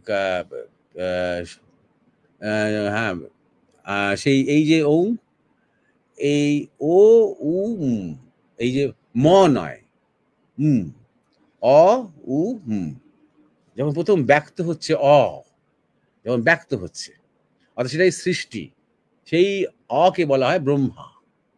উ যখন সাস্টেইন করছে, যখন থাকছে, রক্ষিত হচ্ছে, পালন হচ্ছে, তাকে বলছি উ। আর যখন দেখা যাবে যে লয় হচ্ছে, আমরা যখন বিদেশিরা দেখবে যখন কোনো খাবার খায়, এই যে বাংলায় ওম, এটা হচ্ছে বাংলায় লেখা ওম, এটা ওম। যদি আমরা ওম বলি, আমরা ওম বলি না, বলা উচিত একদম সংস্কৃতভাবে বলতে গেলে সেভাবেই বলা উচিত। যাই হোক, এখন খাচ্ছে, দেখবে বিদেশে যখন খাচ্ছে, এটা আমাদের দেশে হয়তো করে আওয়াজ করে, অর্থাৎ দারুণ খেতে, এই যে অর্থাৎ লয় হচ্ছে, ওই স্বাদটার সাথে তার সম্পর্কটা, হ্যাঁ, একটা যুক্ত হলো, মিলন হলো। তার যে একটা ক্ষুধা ছিল, তৃষ্ণা ছিল, সেই তৃষ্ণাটা অবসান হলো, লয় হলো। এই সৃষ্টি, স্থিতি, লয়, এই তিনটে ভাগে অ, উ আর ম নয়। মুটা একদম বেসিক একটা ভাষা, যেখানে ঠোঁট নিয়ে কিছু করতেই হয় না, শুধু গলা দিয়ে আওয়াজ করলেই হবে, ঠোঁট দুটো জুড়ে থাকলেই হবে, তবে এই ভাষাটা, শব্দটা বেরিয়ে আসবে। কারণ তারপরে এর পরের শব্দটা হচ্ছে মা। যখন হাঁ করতে পারলো, পরে তার মাটা চলে আসছে তার মধ্যে। তো এইভাবেই জগৎ সৃষ্টি হচ্ছে। আর এই যখন বলছি সুর, এই সুরটা ঠিক কানে শুনতে পাওয়া সুর নয়, এটা একটা কম্পন, এটা একটা ভাইব্রেশন, এইটা মনে রাখতে হবে। এটা একটা গভীর কম্পন, এই ওঙ্কার। আমরা মাঝে মাঝে, তোমরা হয়তো যদি তুমি ইন্টারনেটে তুমি সার্চ করো, নাসার ওয়েবসাইটে যাও, সেখানে নাসার ওয়েবসাইটে তুমি দেখবে হয়তো নাসা অনেক হাবল টেলিস্কোপে ছবি তুলেছে, সুপারনোভার ছবি, গ্যালাক্সির ছবি, এবং কিভাবে জগৎ, বিশ্ব ব্রহ্মাণ্ড সৃষ্টি হচ্ছে তার ছবি এআই দিয়ে জেনারেট করে সেগুলো দেখাচ্ছে। যখন আমরা দেখছি বিস্ফোরণ হচ্ছে, আকাশে আকাশে আকাশে, মানে মহাকাশে ছড়িয়ে যাচ্ছে গ্রহ নক্ষত্র সমস্ত কিছু, আর প্রচণ্ড স্ট্রং, তীব্র গতিতে ফিউশন হচ্ছে, এগুলো যখন দেখবে, তখন দেখবি কোনো সাউন্ড দিচ্ছে না, কিন্তু পেছনে কোনো মিউজিক বাজালে কি অন্য কথা, এমনিতে কিন্তু কোনো সাউন্ড নেই। কারণ কেন নেই? কারণ সেই অবস্থায় শোনার কেউ নেই। যদি শোনার কেউ থাকতো, তাহলে কোনো সাউন্ড থাকতো? শোনার কেউ থাকতো মানে সে তখন ওই অবস্থাতেই থাকতো, ওই কম্পনের মধ্যেই থাকতো। সেই কম্পনটা উচ্চারণ করা যায় না, তাই ওঙ্কারের আরেকটা নাম হচ্ছে অনাহত, অনাহত ধ্বনি। কেন অনাহত? যা উচ্চারণের দ্বারা কখনো আহত করা যায় না, তাই হচ্ছে অনাহত ধ্বনি। অনাহত বললে আরেকটা কি মনে পড়ে? মনে পড়ে যে আমাদের হৃদয় যেখানে আছে সেখানে আছে আমাদের অনাহত চক্র। তাই প্রত্যেক মানব শরীরেই ওং আছে। ওং একদম মূল। যেহেতু আমরা সবাই সেই এক থেকেই উৎসারিত হয়েছি, সেই এক থেকেই আমরা বিকশিত হয়েছি, তাই জন্য প্রত্যেকের মধ্যেই সেই ওং আছে। শুধুমাত্র মানুষ নয়, জীব জগৎ, বনস্পতি, বৃক্ষ, মৎস্য, জীব জন্তু, মানুষ, বিশ্ব ব্রহ্মাণ্ড, গ্রহ নক্ষত্র, তারকা সব কিছুই ওম দিয়েই সৃষ্টি এবং ওমেই লয়। তাই আমাদের মন্ত্রগুলো, যেমন ধরা যাক গায়ত্রী মন্ত্র, যেটা আসলে সাবিত্রী মন্ত্র, গায়ত্রী ছন্দে বলা হয়, ওম দিয়েই শুরু আর ওমেই লয়। কারণ এই জগৎ তাই হয়েছে। এই বিশ্ব ব্রহ্মাণ্ড এই ওঙ্কারের স্পন্দন থেকে, ভাইব্রেশন থেকে বিস্তার লাভ করেছে। আবার ওঙ্কারেই লয় হয়েছে, বিলীন হয়েছে। ভাইব্রেশন, স্পন্দন, আমরা প্রত্যেকেই তেমন এক একটা ভাইব্রেশন। তাহলে তুমি শ্রিয়া, তোমার ভাইব্রেশন আর আরেকজনের ভাইব্রেশন আলাদা কেন? এখানে আসছে ইন্ডিভিজুয়াল নেচার, ব্যক্তি প্রকৃতি, স্বভাব, স্বধর্ম। তুমি একটা জার্নির মধ্যে দিয়ে আসছো, আমি একটা জার্নির মধ্যে দিয়ে যাচ্ছি। আমাদের জার্নিগুলো আলাদা, আমরা মূলে এক, কিন্তু আমাদের ব্যক্তিগত জার্নির রকম ফের রয়েছে, চরিত্রটা আলাদা। কেউ একটু এগিয়ে আছে, কেউ একটু পিছিয়ে আছে, নানা রকম অভিজ্ঞতার মধ্যে দিয়ে সবাই যাচ্ছি আমরা, সুখ দুঃখ হাসি কান্না, কিন্তু প্রত্যেকেরটা ইউনিক। আর ঠিক তাই জন্যে যখন গুরু পরম্পরা আমাদের দীক্ষা দেওয়া হয়, তখন বীজ আলাদা আলাদা হয়, কিন্তু সেই বীজ কার সাথে যুক্ত করে দেওয়া হয়? প্রণবের সাথে যুক্ত করে দেওয়া হয়। কারণ সেই প্রণব সর্বত্র রয়েছে একই, সেই প্রণবের উপর বেস করেই তোমার বীজ। তাহলে তোমার আসল কাজটা কি হবে? সে বীজ জপ করতে করতে প্রণবের সাথে আস্তে আস্তে আস্তে আস্তে সেই বীজ প্রণবে লয় হবে। আর তখন সেই প্রণব ধীরে ধীরে কারণ, মহাকারণের দিকে চলে যাবে। অর্থাৎ সেই কম্পন, সেই সুর যা শ্রুত, সেই সুর তোমাকে ধীরে ধীরে ধীরে ধীরে ওই স্থান কাল পাত্র পেরিয়ে যে নিত্য তত্ত্ব, যে জ্ঞান আকাশ, সেখানে তোমাকে পৌঁছে দেবে। এই হচ্ছে মূলত তোমার ওঙ্কার তত্ত্ব। এই বিশ্বকে ধারণ করে আছে যে ভাইব্রেশনস, হ্যাঁ, সেটাই ওঙ্কার তত্ত্ব। এটা একটা ছোট করে জাস্ট তোমাকে জানালাম। এবারে আরেকটুখানি একই রকম ছোট্ট করে তোমাকে স্বস্তিক নিয়ে বলছি। স্বস্তিক, তুমি স্বস্তিকের ছবি তো তুমি দেখেছো, এবং স্বস্তিকের ছবি এক্ষুনি আমাদের দেখানোর কথা আছে। এই দেখতে পাচ্ছ এই স্বস্তিকের ছবি। এই স্বস্তিক মানে হচ্ছে তোমার গতি, দিশা এবং কাল, সময়। এটা কিভাবে সেই যুগের মানুষ, প্রাচীনকালের মানুষ কিভাবে এটাকে নির্ণয় করেছিলেন? তারা দেখেছিলেন যে আমাদের যে ধ্রুব তারা, যাকে আমরা ইংরেজিতে বলি পোলারিস, সেই পোলারিসকে ঘিরে আবর্তিত হচ্ছে সপ্তর্ষি মণ্ডল। এই পোলারিসকে ঘিরে বা ধ্রুবতারাকে ঘিরে সপ্তর্ষি মণ্ডলের যে আবর্তন, সেই আবর্তন দেখে তারা এই স্বস্তিক চিহ্নটি তৈরি করেছিলেন। এই মহাবিশ্বের গতির একটা খুব জটিল তত্ত্ব এই স্বস্তিকের মধ্যে তারা নিয়ে এসেছেন। তার সাথে আমাদের যে পৃথিবীর যে ঘূর্ণন, তিনটে বিষয় এখানে মনে রাখতে হবে। পৃথিবীর যে ঘূর্ণন, এই যে ক্লকওয়াইজ ঘুরছে বাই বাই বাই বাই করে, এবং একটা অরবিটে ঘুরছে। মানে বলা হয় যে গ্রিসের দেশ প্রথম জানতে পেরেছিল যে সূর্যের চারপাশে পৃথিবীটা ঘুরছে। গ্রিস দেশ প্রথম জানতে পেরেছিল, মানে গ্যালিলিও ট্যালিলিও অনেক আগেই এগুলো কি বলবো প্রি ইন্ডাস্ট্রিয়াল যুগের ঘটনা। কিন্তু জেনে কি বলতে পেরেছিল ওরা? যে সার্কুলার মোশন। তার অনেক বছর আগে ভারতীয় মানে গণিত বিভাগের বা গণিতের ঋষিরা বলেছিলেন এলিপ্টিক্যাল সাইক্লিক্যাল নয়, এলিপ্টিক্যাল, সার্কুলার নয়। যাই হোক, এই যে ঘুরছে, এই যে ডান দিক করে ঘুরছে স্বস্তিকা, তারও একটা চিহ্ন। আর আমাদের যে দিক, তাই জন্য মানুষ এই স্বস্তিকার চিহ্ন কেন দেওয়ালে লাগায়, এই যে দিক, 4টে দিক রয়েছে, উত্তর, দক্ষিণ, পূর্ব, পশ্চিম, এবং 4টে কোণ রয়েছে, ঈশান কোণ, অগ্নিকোণ, নৈঋত কোণ, বায়ু কোণ, এবং 2টো দিক রয়েছে, আরো 2টো দিক রয়েছে, উপর এবং নিচ, এই পুরোটাকে, এবং একটা ঘূর্ণন রয়েছে। তুমি দেখবে স্বস্তিক কোনো স্ট্যাটিক ফিগার নয়। স্বস্তিক দেখলেই, চিহ্ন দেখলেই তো মনে হবে একটা প্রচন্ড গতিময়তা। এই যে গতিময়তা আছে এবং তার ডিরেকশনটা, এবং এর সাথে সময় যেটা সম্পর্ক, গতি, দিশা এবং সময়, এটা খেয়াল রাখতে হবে। অর্থাৎ আমি যখন একজনের কাছে যাচ্ছি, আমার দিশাটা হয়তো উত্তর দিক, যত আমি উত্তর দিকে হাঁটছি তত তার সাথে দেখা হওয়ার যে সময় যেটা বাকি ছিল সেটা কমছে।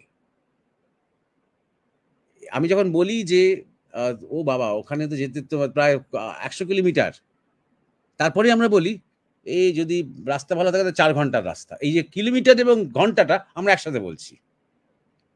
অর্থাৎ কোথাও আমাদের যে আমাদের চলা, আমাদের জার্নি, আমাদের ডিরেকশন, তার সাথে কালের যেই সম্পৃক্ত হয়ে আছে, এটাকেই আইনস্টাইন বলেছিলেন স্পেস টাইম কার্ভেচার। আইনস্টাইন যখন বলছেন স্পেস টাইম কার্ভেচার, বেশ গাল ভরা 3টে ইংরেজি শব্দ, তখন আমাদের এটা ভীষণ সায়েন্স মনে হচ্ছে। এটা যখন হাজার হাজার বছর আগে, যখন স্বস্তিকের মাধ্যম দিয়ে এই দিশা, গতি এবং সময়কে অত অসাধারণ কোনো রকম যন্ত্রপাতি ছাড়া শুধু আকাশকে অবজার্ভ করে সেই যুগের মানুষ যখন তাকে নির্ণয় করেছিলেন, এবং শুধু নির্ণয় করেছিলেন এমনি এমনি বসে বসে একটা কিছু পেয়ে গেলাম, বাহ না দারুণ জিনিসটা পেলাম, তো বসে থাকার জন্য, সেই অনুযায়ী, সেই স্বস্তিক অনুযায়ী আকাশের গ্রহ নক্ষত্র দেখে তারা ভবন নির্মাণ করতেন, সে অনুযায়ী তাদের স্থাপত্য হতো, এবং দেখা গেছে সেই স্থাপত্য ডিরেকশন তারা পাল্টেছেন, আবার নতুন করে স্থাপত্য তারা কিছু তৈরি করেছে, নির্মাণ করেছেন। কেন? যখন দেখেছেন যে ডিরেকশন পাল্টে গেছে। কখন পাল্টে গেছে? 24,000 বছর অন্তর অন্তর একটা ধাক্কা হয়, একটা টিল্ট হয়। যেমন ধরা যাক, লাট্টু যখন ঘোরে, লাট্টু ঘুরতে ঘুরতে একটা সময় লাট্টু একটু নড়ে যায়, ঘুরতে ঘুরতে তখনও ঘুরছে কিন্তু একটুখানি টিল্ট হয়ে শেক করে, ঝাঁকুনি খায়। সেরকম পৃথিবীটা এত ঘুরছে বলে মাঝে মাঝে ঝাঁকুনি খায়। এই ঝাঁকুনি খাওয়ার সঙ্গে সঙ্গে পুরো এই সপ্তর্ষি মণ্ডল এবং পোলারিসের সাথে তার যে সম্পর্কটা, সেটার একটা পরিবর্তন হয়, সামান্য পরিবর্তন হয়। সেই সামান্য পরিবর্তন হওয়ার জন্য পৃথিবীর প্রকৃতির উপরে তার একটা বড় রকমের পরিবর্তন হয়। সেটা সম্বন্ধে আগে থেকে তারা আন্দাজ করতে পেরেছিলেন। আন্দাজ মানে তারা নিখুঁত অঙ্ক করতে পেরেছিলেন, তারা বুঝতে পারতেন এটা হবে। এবং এখন জড়বিজ্ঞান বুঝতে পারছে এটা। তখন বুঝতে পারছে যে প্রাচীন প্রাচীন বিল্ডিংগুলো, ভবনগুলো, হ্যাঁ, পাশাপাশি কেন নির্মাণ করা হয়েছে, প্রবেশের দ্বারটা একটুখানি পাল্টে পাল্টে। কারণ কয়েক হাজার বছর পরে যে ওই আকাশের গ্রহ নক্ষত্রের পজিশনটা একটু পাল্টাবে, সেটাকে অ্যান্টিসিপেট করে, সেটাকে ধরে নিয়ে তারা এটা করেছেন। আর একটা শেষ কথা বলি স্বস্তিক সম্বন্ধে, যে এই স্বস্তিক চিহ্নকেই উল্টো করে, এই চিহ্নটাকে উল্টো করে জার্মানরা ব্যবহার করেছিলেন দ্বিতীয় বিশ্বযুদ্ধের আগে তাদের দর্শন গড়ে তোলার জন্য। তাদের দর্শনটা কি? যে তারা হচ্ছেন প্রকৃত আর্য জাতি, এবং তারাই থাকবে, এবং তা আর্য থেকে যারা ইনফিরিয়ার রেস, বা যারা অনেক নিম্ন এবং পিছিয়ে থাকা এবং আরো খারাপ, আরো বদ, তাদেরকে পৃথিবী থেকে মুছে দিতে হবে। এবং সেই তাদের যে আর্য মানসিকতা, তার যে চিহ্নটা স্বস্তিক তারা বলতে আরম্ভ করলো। কিন্তু লক্ষ্য রাখতে হবে যে নাৎসি যে স্বস্তিক চিহ্ন, তার ডিরেকশনটা উল্টো, অর্থাৎ সেটা নেগেটিভ, যেটাকে আমরা আমাদের তন্ত্রের ভাষায় বলি বামাচার। বামাচার বলি, দক্ষিণাচার, বামাচার। দক্ষিণাচার শুভর দিকে, বামাচার অশুভের দিকে। যদি বামাচার বা কোনো আচার দিয়ে যদি আমি চরমে চলে যেতে পারি, সেটা আলাদা কথা। কিন্তু আমার যদি শুধুমাত্র কিছু সিদ্ধি শক্তি প্রয়োগ করে অপরের ক্ষতি করব মানসিকতা হয়, তাহলে কিন্তু আমার মধ্যে একটা মানে পৈশাচিক বৃত্তি তৈরি হতে পারে। সেটাই নাৎসিদের মধ্যে দেখা গিয়েছিল এবং সেটাকে ওরা আর্য এবং স্বস্তিকা বলে প্রচার করেছিল। এতটাই করেছিল যে পুরো পৃথিবীতে এখন স্বস্তিকা মানে একটা ঘৃণার বস্তু। স্বস্তিকা দেখলেই লোকের মনে পড়ে যায়, স্বস্তিক দেখলে লোকে মনে পড়ে যায় এটা সেই জার্মানদের নাৎসির কথা। অথচ বারবার বলে দেওয়া হচ্ছে এটা কিন্তু অ্যান্টি ক্লকওয়াইজ, এটা কিন্তু উল্টো দিকে মুখ করে।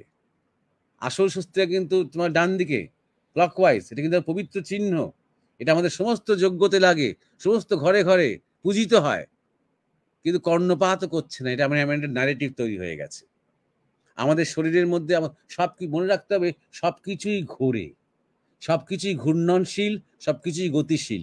আমাদের শরীরের মধ্যে যে চক্রগুলো আছে এই চক্রগুলো ঘোরে, ক্লকওয়াইজ ঘোরে।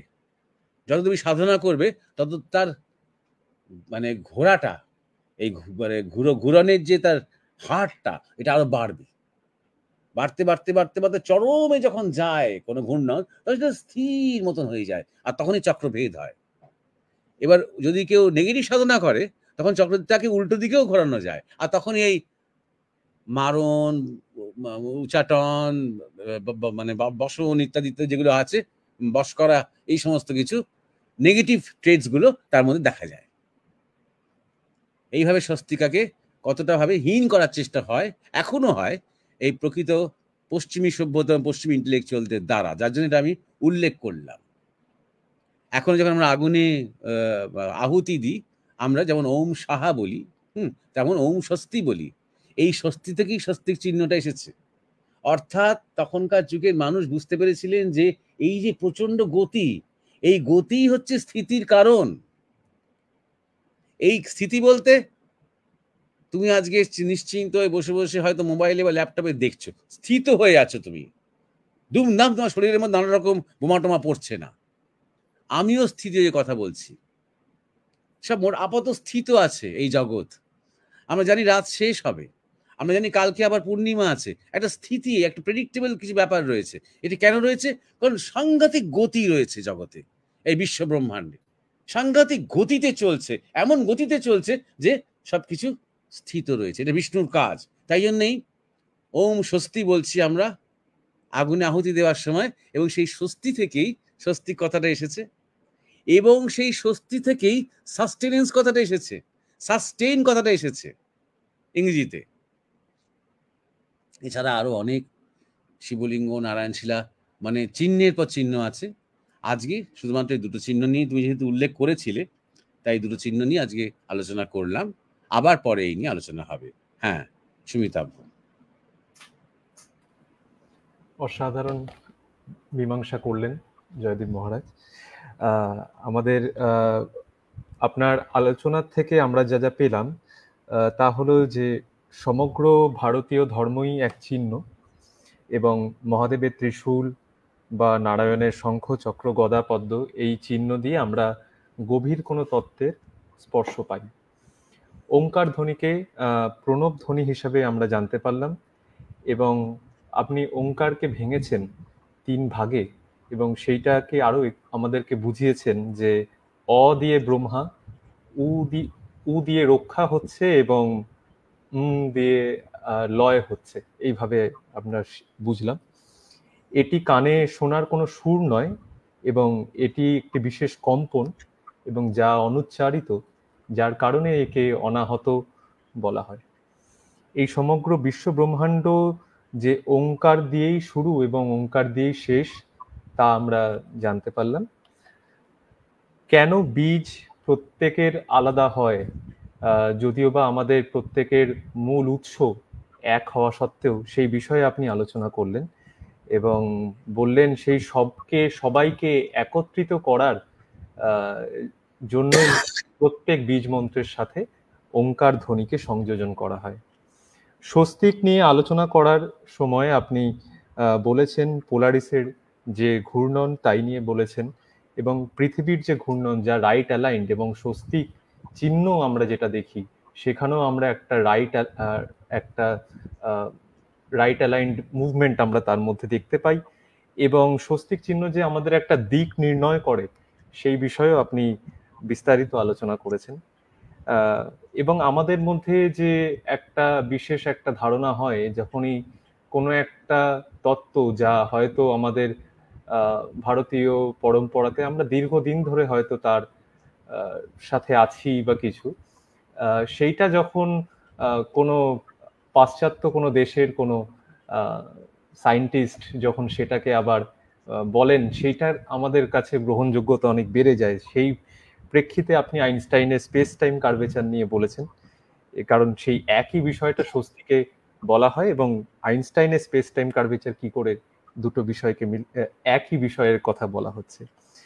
এবং অন্ততপক্ষে প্রতি 24,000 বছরে যে পৃথিবীর যে একটা ধাক্কা লাগছে, যে তার যে ঘূর্ণীয়মানতার জন্য, সেই বিষয়ে আপনি আলোচনা করেছেন। এবং এর জন্য বিগত যে সভ্যতাগুলো আমাদের ছিল, তারা তাদের যে স্থাপত্যগুলো নির্মাণ করতো সেইগুলোকে কিভাবে তারা একটা প্রেডিকশন করে আগে থেকে তার ব্যাপারে কিছু আন্দাজ করে কিভাবে সেই দ্বারগুলো নির্মাণ হতো তাই নিয়ে আপনি আলোচনা করেছেন। এবং দ্বিতীয় বিশ্বযুদ্ধের নাজি জার্মানি তারা যে উল্টো করে স্বস্তিকের যে আমাদের কাছে চিরপরিচিত যে সিম্বলটা আমরা পাই, তার থেকে উল্টো করে যে সিম্বলটা ইউজ করে তারা যে ত্রাস পৃথিবীতে সৃষ্টি করেছিলেন এবং সেটার সাথে যে বামাচারের একটা দিক আজকে আপনি আমাদের কাছে দেখালেন। এবং সর্বশেষে সাধনার দ্বারা যে শরীরের ভেতর চক্রের ঘূর্ণন যখন বাড়তে থাকে এবং সেই ঘূর্ণন যখন এক প্রবল মাত্রায় যায় এবং সেটা স্থির হয়ে যায় এবং তার ফলে আমরা আমাদের চক্রভেদ হয়, এই বিষয়ে আপনি আলোচনা করেছেন। এবং মহারাজ, আমরা সত্যি খুব সমৃদ্ধ হয়েছি। উমেশদা।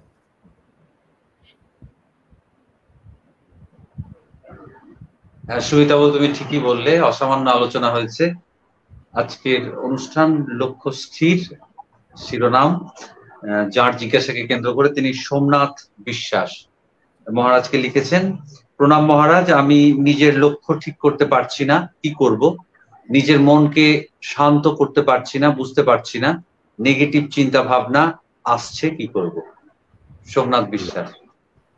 হ্যাঁ, সোমনাথ বিশ্বাসের জিজ্ঞাসার আগে একটা কমেন্ট এসেছে সিদ্ধার্থ মান্নার কাছ থেকে।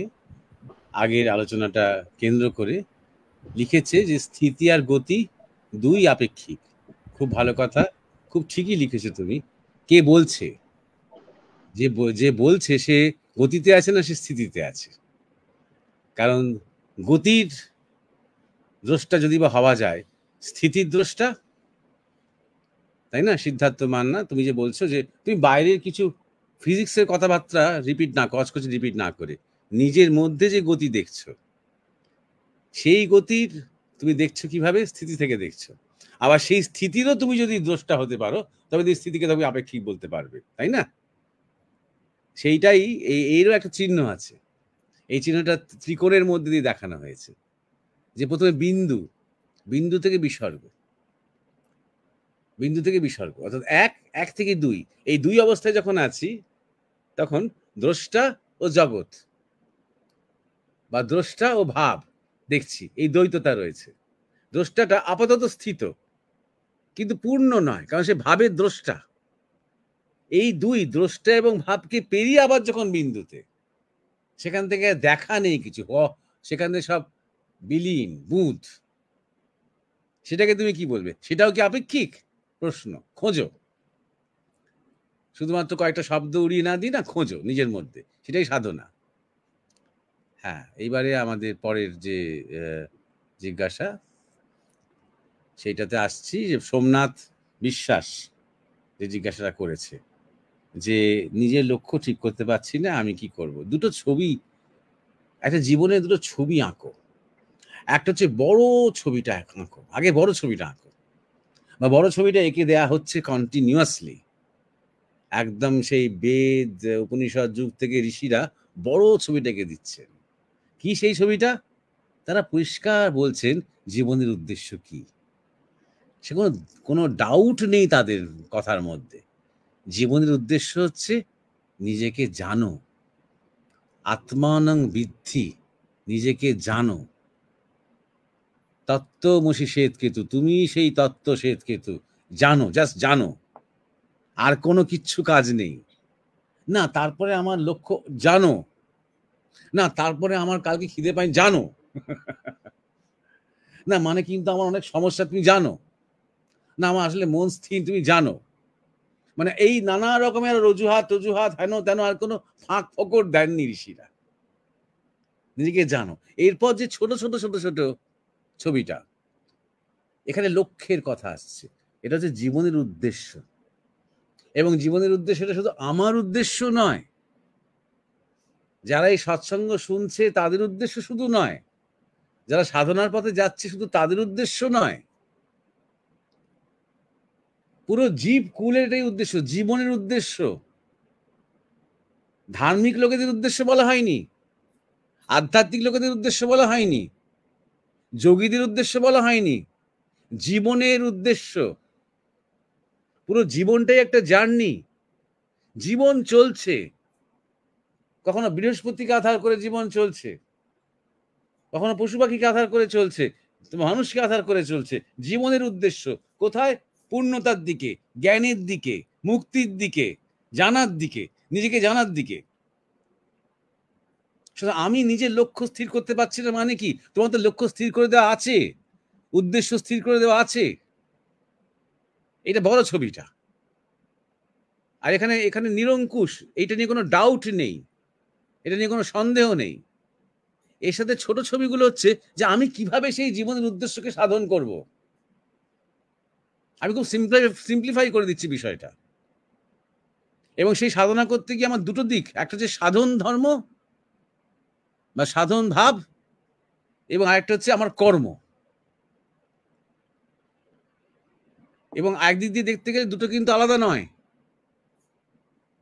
শুধু জপ, ধ্যান, প্রাণায়াম এটাই যদি সাধনা তা নয়, তার সাথে সাথে যে কাজটা আমি করছি, যেটা আমার জীবিকা, যেটা ভালো লাগা, সেটা কারখানার কাজ হতে পারে, সেটা শিল্পকর্ম হতে পারে, সেটা লেখালেখি হতে পারে, সেটা পড়ানো হতে পারে, সেটা কম্পিউটারে বসে থাকা হতে পারে, সেটা খেলাধুলা হতে পারে, সেটাও আমার সাধনা কিনা, সেটা দিয়েও আমি আমার ঈশ্বরের পথে এগোতে পারি কিনা। আমাদের গুরু মহারাজকে আমরা দেখেছি, আমাদের গুরু মহারাজ যার ছবি দেখতে পাচ্ছেন আপনারা দেওয়ালে, স্বামী পরমানন্দ, তিনি যে যেটা ভালো করত সেটা থেকে বারবার করতে বলতেন। ওইটা কর, হ্যাঁ, সে চাষবাসই হোক, কি রান্না বান্নাই হোক, কি ভালো গান করাই হোক, যে যেটা ভালো করত তাকে সেটাই বারবার করতে বলতেন। তাকে বারবার বলতেন না যে তুই ধ্যান করছিস, ধ্যান কর তো দেখি। সে যেটা ভালো করে সেটাই যেন তার উপাসনা, সেটা যেন তার পূজা। তাহলে আমার লক্ষ্যটাকে আমি কি কোথায় বাঁধবো? উদ্দেশ্যের দিকে বাঁধবো, আমার প্রকৃতি অনুযায়ী। যদি নিজে না পারি তাহলে আমার সদ্গুরু আমাকে সাহায্য করবেন। পরিষ্কার কথা। তুমি এখানে লিখেছো যে আমি নিজের লক্ষ্য ঠিক করতে পারছি না। তোমার লক্ষ্য তো ঠিক হয়েই আছে, তোমার উদ্দেশ্য তো ঠিক হয়ে আছে। জীবনের উদ্দেশ্য নিজেকে জানা, ব্যাস।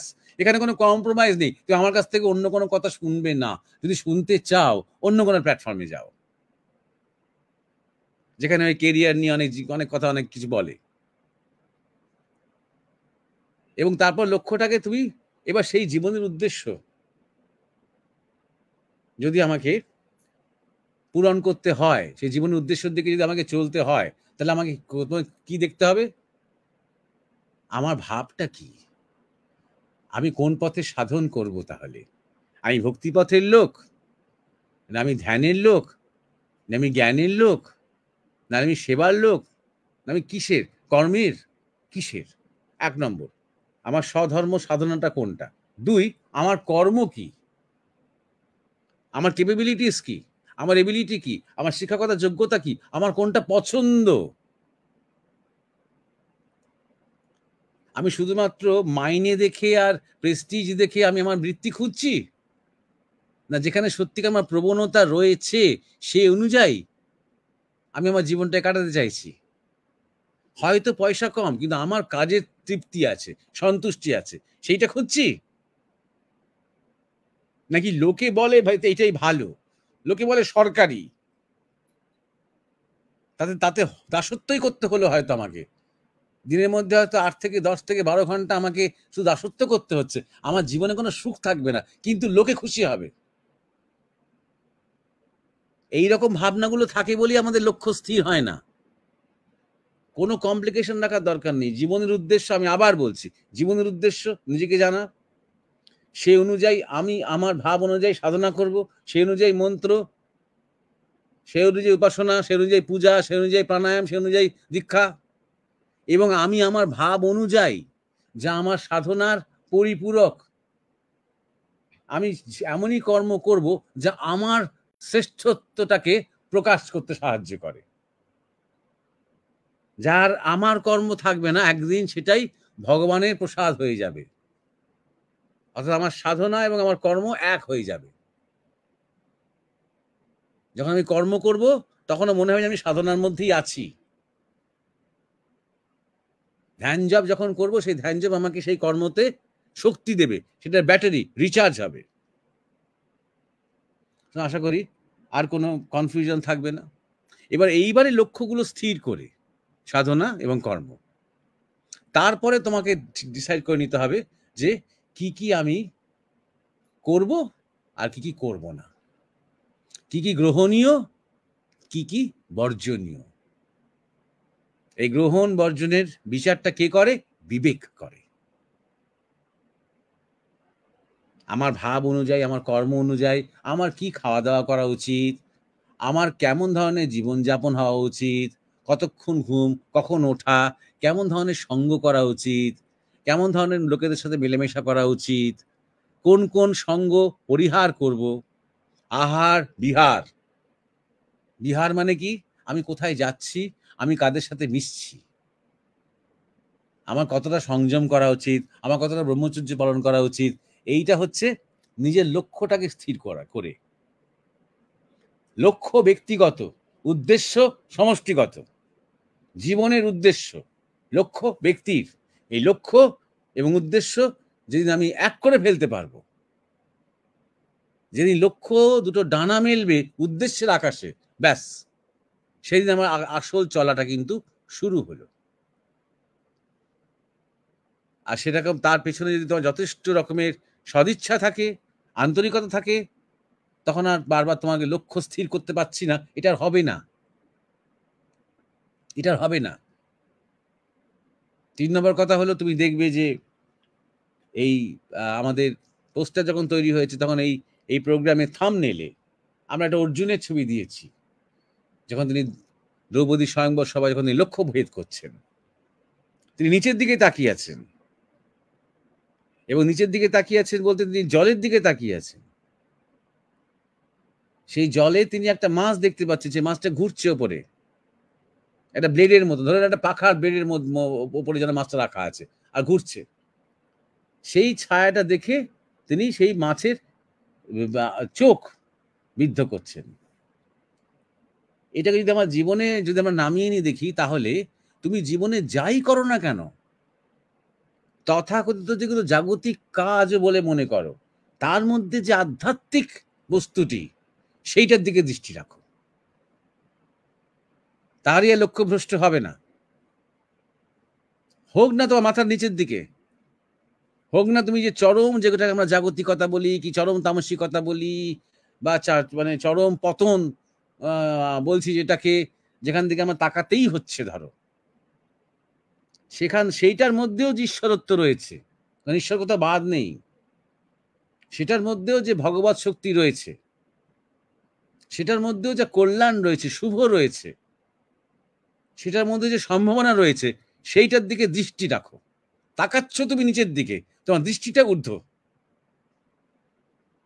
এইটা অভ্যেস করো। এটাকে বলে চ্যানেলাইজেশন। সবকিছুর মধ্যে আধ্যাত্মিক দর্শন নিয়ে এসো, সমস্ত কিছুর মধ্যে। তখন দেখবে একটা সময় দেখবে আর জাগতিক আধ্যাত্মিক বলে বিচার যেটা করি, আর এই বিচারটার কোনো মানেই থাকে না, এর আর কোনো অস্তিত্ব থাকে না। আসলে কিছু নেই, এটা আমাদের তৈরি করা। ঈশ্বর এই জগৎ সৃজন করেছেন এভাবে নয়, চলো একটা আধ্যাত্মিক জগৎ সৃজন করি, তারপরে চরম বাজে একটা তামসিক একটা, চলো একটা জাগতিক জগৎ সৃষ্টি করি। ওটা ওটা সেমিটিক ধর্ম ভেবেছে সেটা ঈশ্বর এবং শয়তান দুটো আলাদা।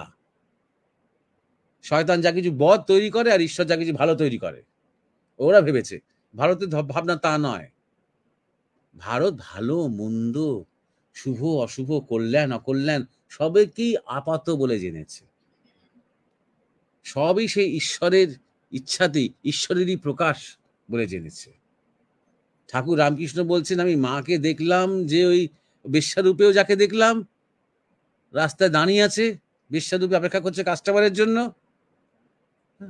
ভগ ভগ করে পায়খানা করছে উলঙ্গ হয়ে, আবার সেই মাই এই ভবতারিণী মন্দিরে উজ্জ্বল জ্যোতিরূপে রয়েছে। সবই সেই একই মা।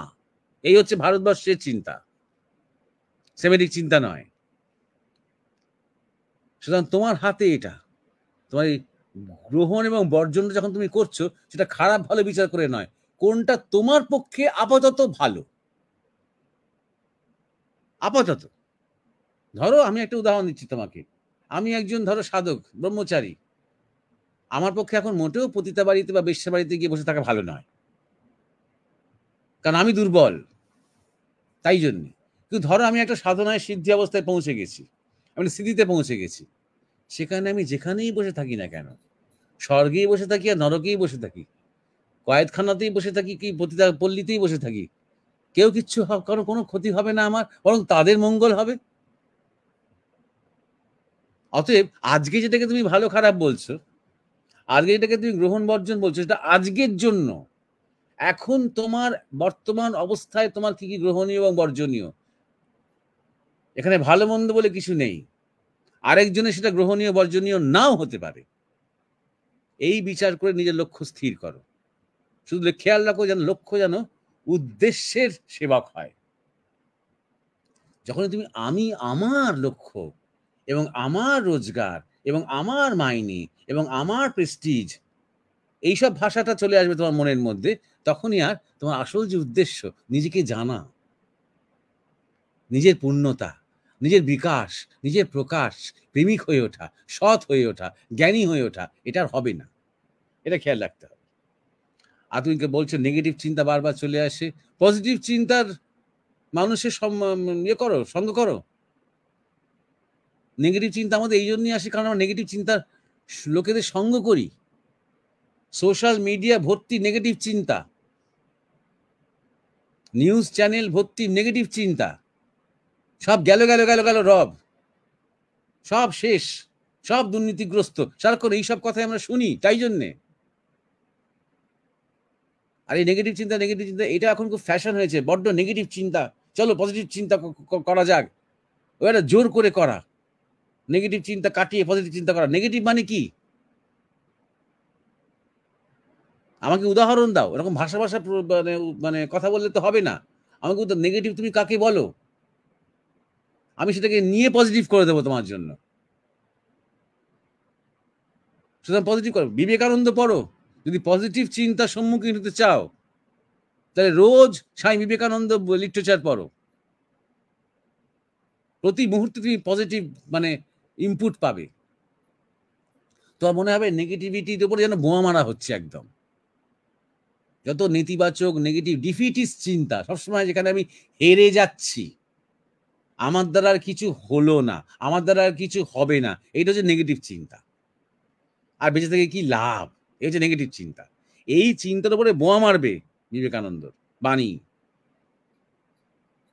অতএব বিবেকানন্দের বাণী পড়ো।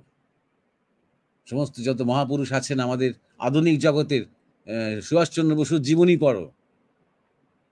আস্তে আস্তে আস্তে আস্তে পজিটিভ হয়ে উঠবে। কত মানুষের কত ত্যাগ আজকে তোমাকে ভালো রাখার জন্য,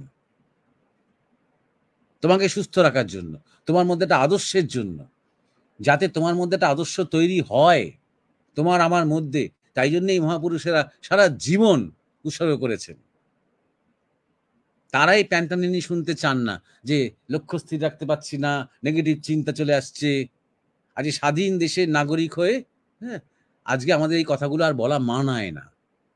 সময় নেই আর এইসব এই প্যানপ্যানানি করে অজুহাত খোঁজা নিজের অকর্মণ্যতার। তাই জন্যে বিবেকানন্দ পড়ো এবং আবার ওই লক্ষ্য এবং উদ্দেশ্য এই দুটো শব্দকে মনে রেখো এবং গ্রহণ বর্জন সে অনুযায়ী এগিয়ে যাও নিজের জীবনে। হ্যাঁ, সুমিতাভ এবং উমেশ। হ্যাঁ মহারাজ, সোমনাথ বাবু জিজ্ঞেস করেছিলেন এবং সেটা মীমাংসা আপনি করলেন এবং আমরা সবাই নিবিষ্ট হয়ে শুনলাম। দুটো ছবি আপনি আঁকতে বলেছেন, যে প্রথম ছবি বড় ছবি, যেটা বেদ উপনিষদের ঋষিরা আমাদের বলে গেছেন সেটা জীবনের উদ্দেশ্য কি, এবং একটাই উদ্দেশ্য, সেটা হচ্ছে নিজেকে জানা। এবং ছোট ছোট ছবি, সেটাও জীবনের উদ্দেশ্য, পূর্ণতা, জ্ঞান, মুক্তির দিকে যেটা আমাদের নিয়ে যাবে, তার দিকে আপনি আমাদের আলোকপাত করিয়েছেন। এবং আপনি সোমনাথ বাবুর সঙ্গে আমাদের স্মরণ করিয়ে দিয়েছেন তোমাদের লক্ষ্য, তোমাদের উদ্দেশ্য স্থির করাই আছে এবং সেটা নিরঙ্কুশ হতে হবে। আমি কিভাবে সেই উদ্দেশ্য সাধন করব সেটাও আপনি আরো সহজভাবে বুঝিয়েছেন, একটা সাধন এবং সাধনার সঙ্গে, এবং সাধনার দ্বারা এবং কর্মের দ্বারা, এবং সেই কর্ম যেন সাধনমুখী হয় সেটা আমাদের ভাবতে হবে। আপনি গুরু মহারাজের কথা স্মরণ করেছেন। গুরু মহারাজ যেটা করতেন সেটা হচ্ছে, যিনি যে কাজটা ভালো পারতেন তাকে দিয়েই সেই কাজটা বারবার তাকে উৎসাহিত করতেন, তাকে দিয়ে করাতেন। তাহলে লক্ষ্য উদ্দেশ্যের সঙ্গে আমাদের বাঁধতে হবে। আপনি জানিয়েছেন জীবনের উদ্দেশ্যের দিকে চলতে গেলে আমাদের ভাবটা জানতে হবে, সেই ভাবটাই সাধনা। যেমন ভক্তিভাব, কর্মভাব, সেবা ভাব, জ্ঞান ভাব, যে কোনো একটা হতে পারে। এখন আপনি আরো সহজ করে দিয়েছেন, কর্ম কি? আমার ভাব অনুযায়ী সাধনার পরিপূরক কর্ম আমাকে তার মধ্যে দিয়ে আমার শ্রেষ্ঠত্ব প্রকাশ করবে। এবারে লক্ষ্য যখনই স্থির হয়ে যাবে, যখন লক্ষ্য, তখন সাধন এবং কর্ম। এবার আপনি আমাদের আরো সহজে কিছু জিনিস সাজেস্ট করেছেন, যে আমরা কি কি গ্রহণ করব, কি কি বর্জন করব, সেটা বিবেকের কাজ। এবং আমাদের সেই বিবেক আমাদের বলে দেবে আমাদের জীবনযাপন, সঙ্গ, মেলামেশা, আহার বিহার কিভাবে হবে। সেই সঙ্গে আপনি জানিয়েছেন লক্ষ্য ব্যক্তিগত কিন্তু উদ্দেশ্য সমষ্টিগত। যখন এই দুটো এক করতে পারবো সেদিন আমার চলাটা শুরু হবে, এবং সেটা এক হয়েই আছে। আমরা হয়তো আজকের আমাদের মতো করে আমাদের কনটেক্সটে ভাবতে গিয়ে সেটাকে আলাদা করে রেখেছি। যে কোনো কাজ আমরা যেটা করছি তার মধ্যে থেকে আপনি সেই আমাদের যে থাম্বনেইলে যে ছবিটা আছে সেটাকে মনে করিয়ে দিয়ে বলেছেন যে অর্জুন যেভাবে নিচের দিকে তাকিয়েছে, যে কোনো কাজই আমরা যখন করছি, যে কর্মই আমরা করছি, তার সঙ্গে আধ্যাত্মিক শক্তির প্রতি আমাদের দৃষ্টি আছে কিনা সেটি খুবই জরুরি। সবকিছুর মধ্যে আধ্যাত্মিক দর্শন নিয়ে এলেই সমস্ত কর্মই সুকর্ম হয়ে উঠবে। এখন আমার পক্ষে কোনটা ভালো, বা আপনি জানিয়ে দিয়েছেন যারা আজকে শ্রোতা তাদের পক্ষে কোনটা ভালো, সেইটার উদাহরণ দিতে গিয়ে আপনি একটা প্রসঙ্গ এনেছেন, যে আমার যদি ভাব এখনো সাধনা যদি পূর্ণ না হয় বা পাকা না হয়, তাহলে বেশ্যাবাড়িতে আমার হয়তো যাওয়া উচিত নয়, কিন্তু যিনি পূর্ণ সাধনা সিদ্ধ হয়েছে তিনি গেলে সেখানেরও কল্যাণ। এখন বর্তমান এবং এই যে আপেক্ষিক অবস্থা, এখন বর্তমান অবস্থায় কি কি গ্রহণীয়, বর্জনীয়, লক্ষ্য যেন উদ্দেশ্যের সেবক হয়। এবং সেই জন্য পজিটিভ, উনি একবার আপনাকে জিজ্ঞেস করেছেন শেষের দিকে যে পজিটিভ চিন্তার কথা আপনি বলেছেন। পজিটিভ চিন্তার জন্য অবশ্যই পজিটিভ চিন্তার মানুষের সঙ্গে মিশতে হবে এবং বিবেকানন্দ পড়তে হবে। বিবেকানন্দই সেই যত নেগেটিভিটি তার উপর বোমা বর্ষণ।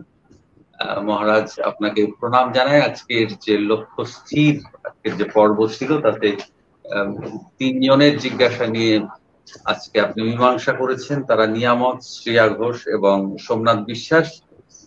তামসিকতা, ভয় নিয়ে নিয়ামত, কাম নিয়ে আপনাকে জিজ্ঞেস করেছেন। তারপর শ্রেয়া ঘোষ চিহ্ন নিয়ে আপনার কাছে জানতে চেয়েছিলেন।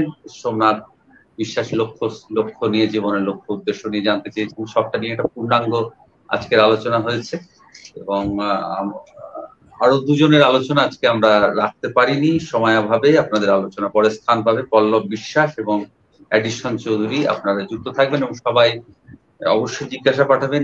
দর্শকদের কাছে আমাদের অনুরোধ, আপনারা অবশ্যই শেয়ার করবেন এবং লাইক করবেন, যাতে অনেক মানুষের কাছে মহারাজের সৎসঙ্গ পৌঁছয়। আজকে আমাদের সঙ্গে যুক্ত ছিল সুমিতাভ, ওকে শুভেচ্ছা এবং ভালোবাসা জানাই। মহারাজকে প্রণাম জানাই পুনরায়, যাতে আবার আমরা এই অনুষ্ঠান করতে পারি। আশীর্বাদ মহারাজের কাছে কামনা করে আজকে এই অনুষ্ঠান আমরা সমাপ্তি ঘোষণা করছি।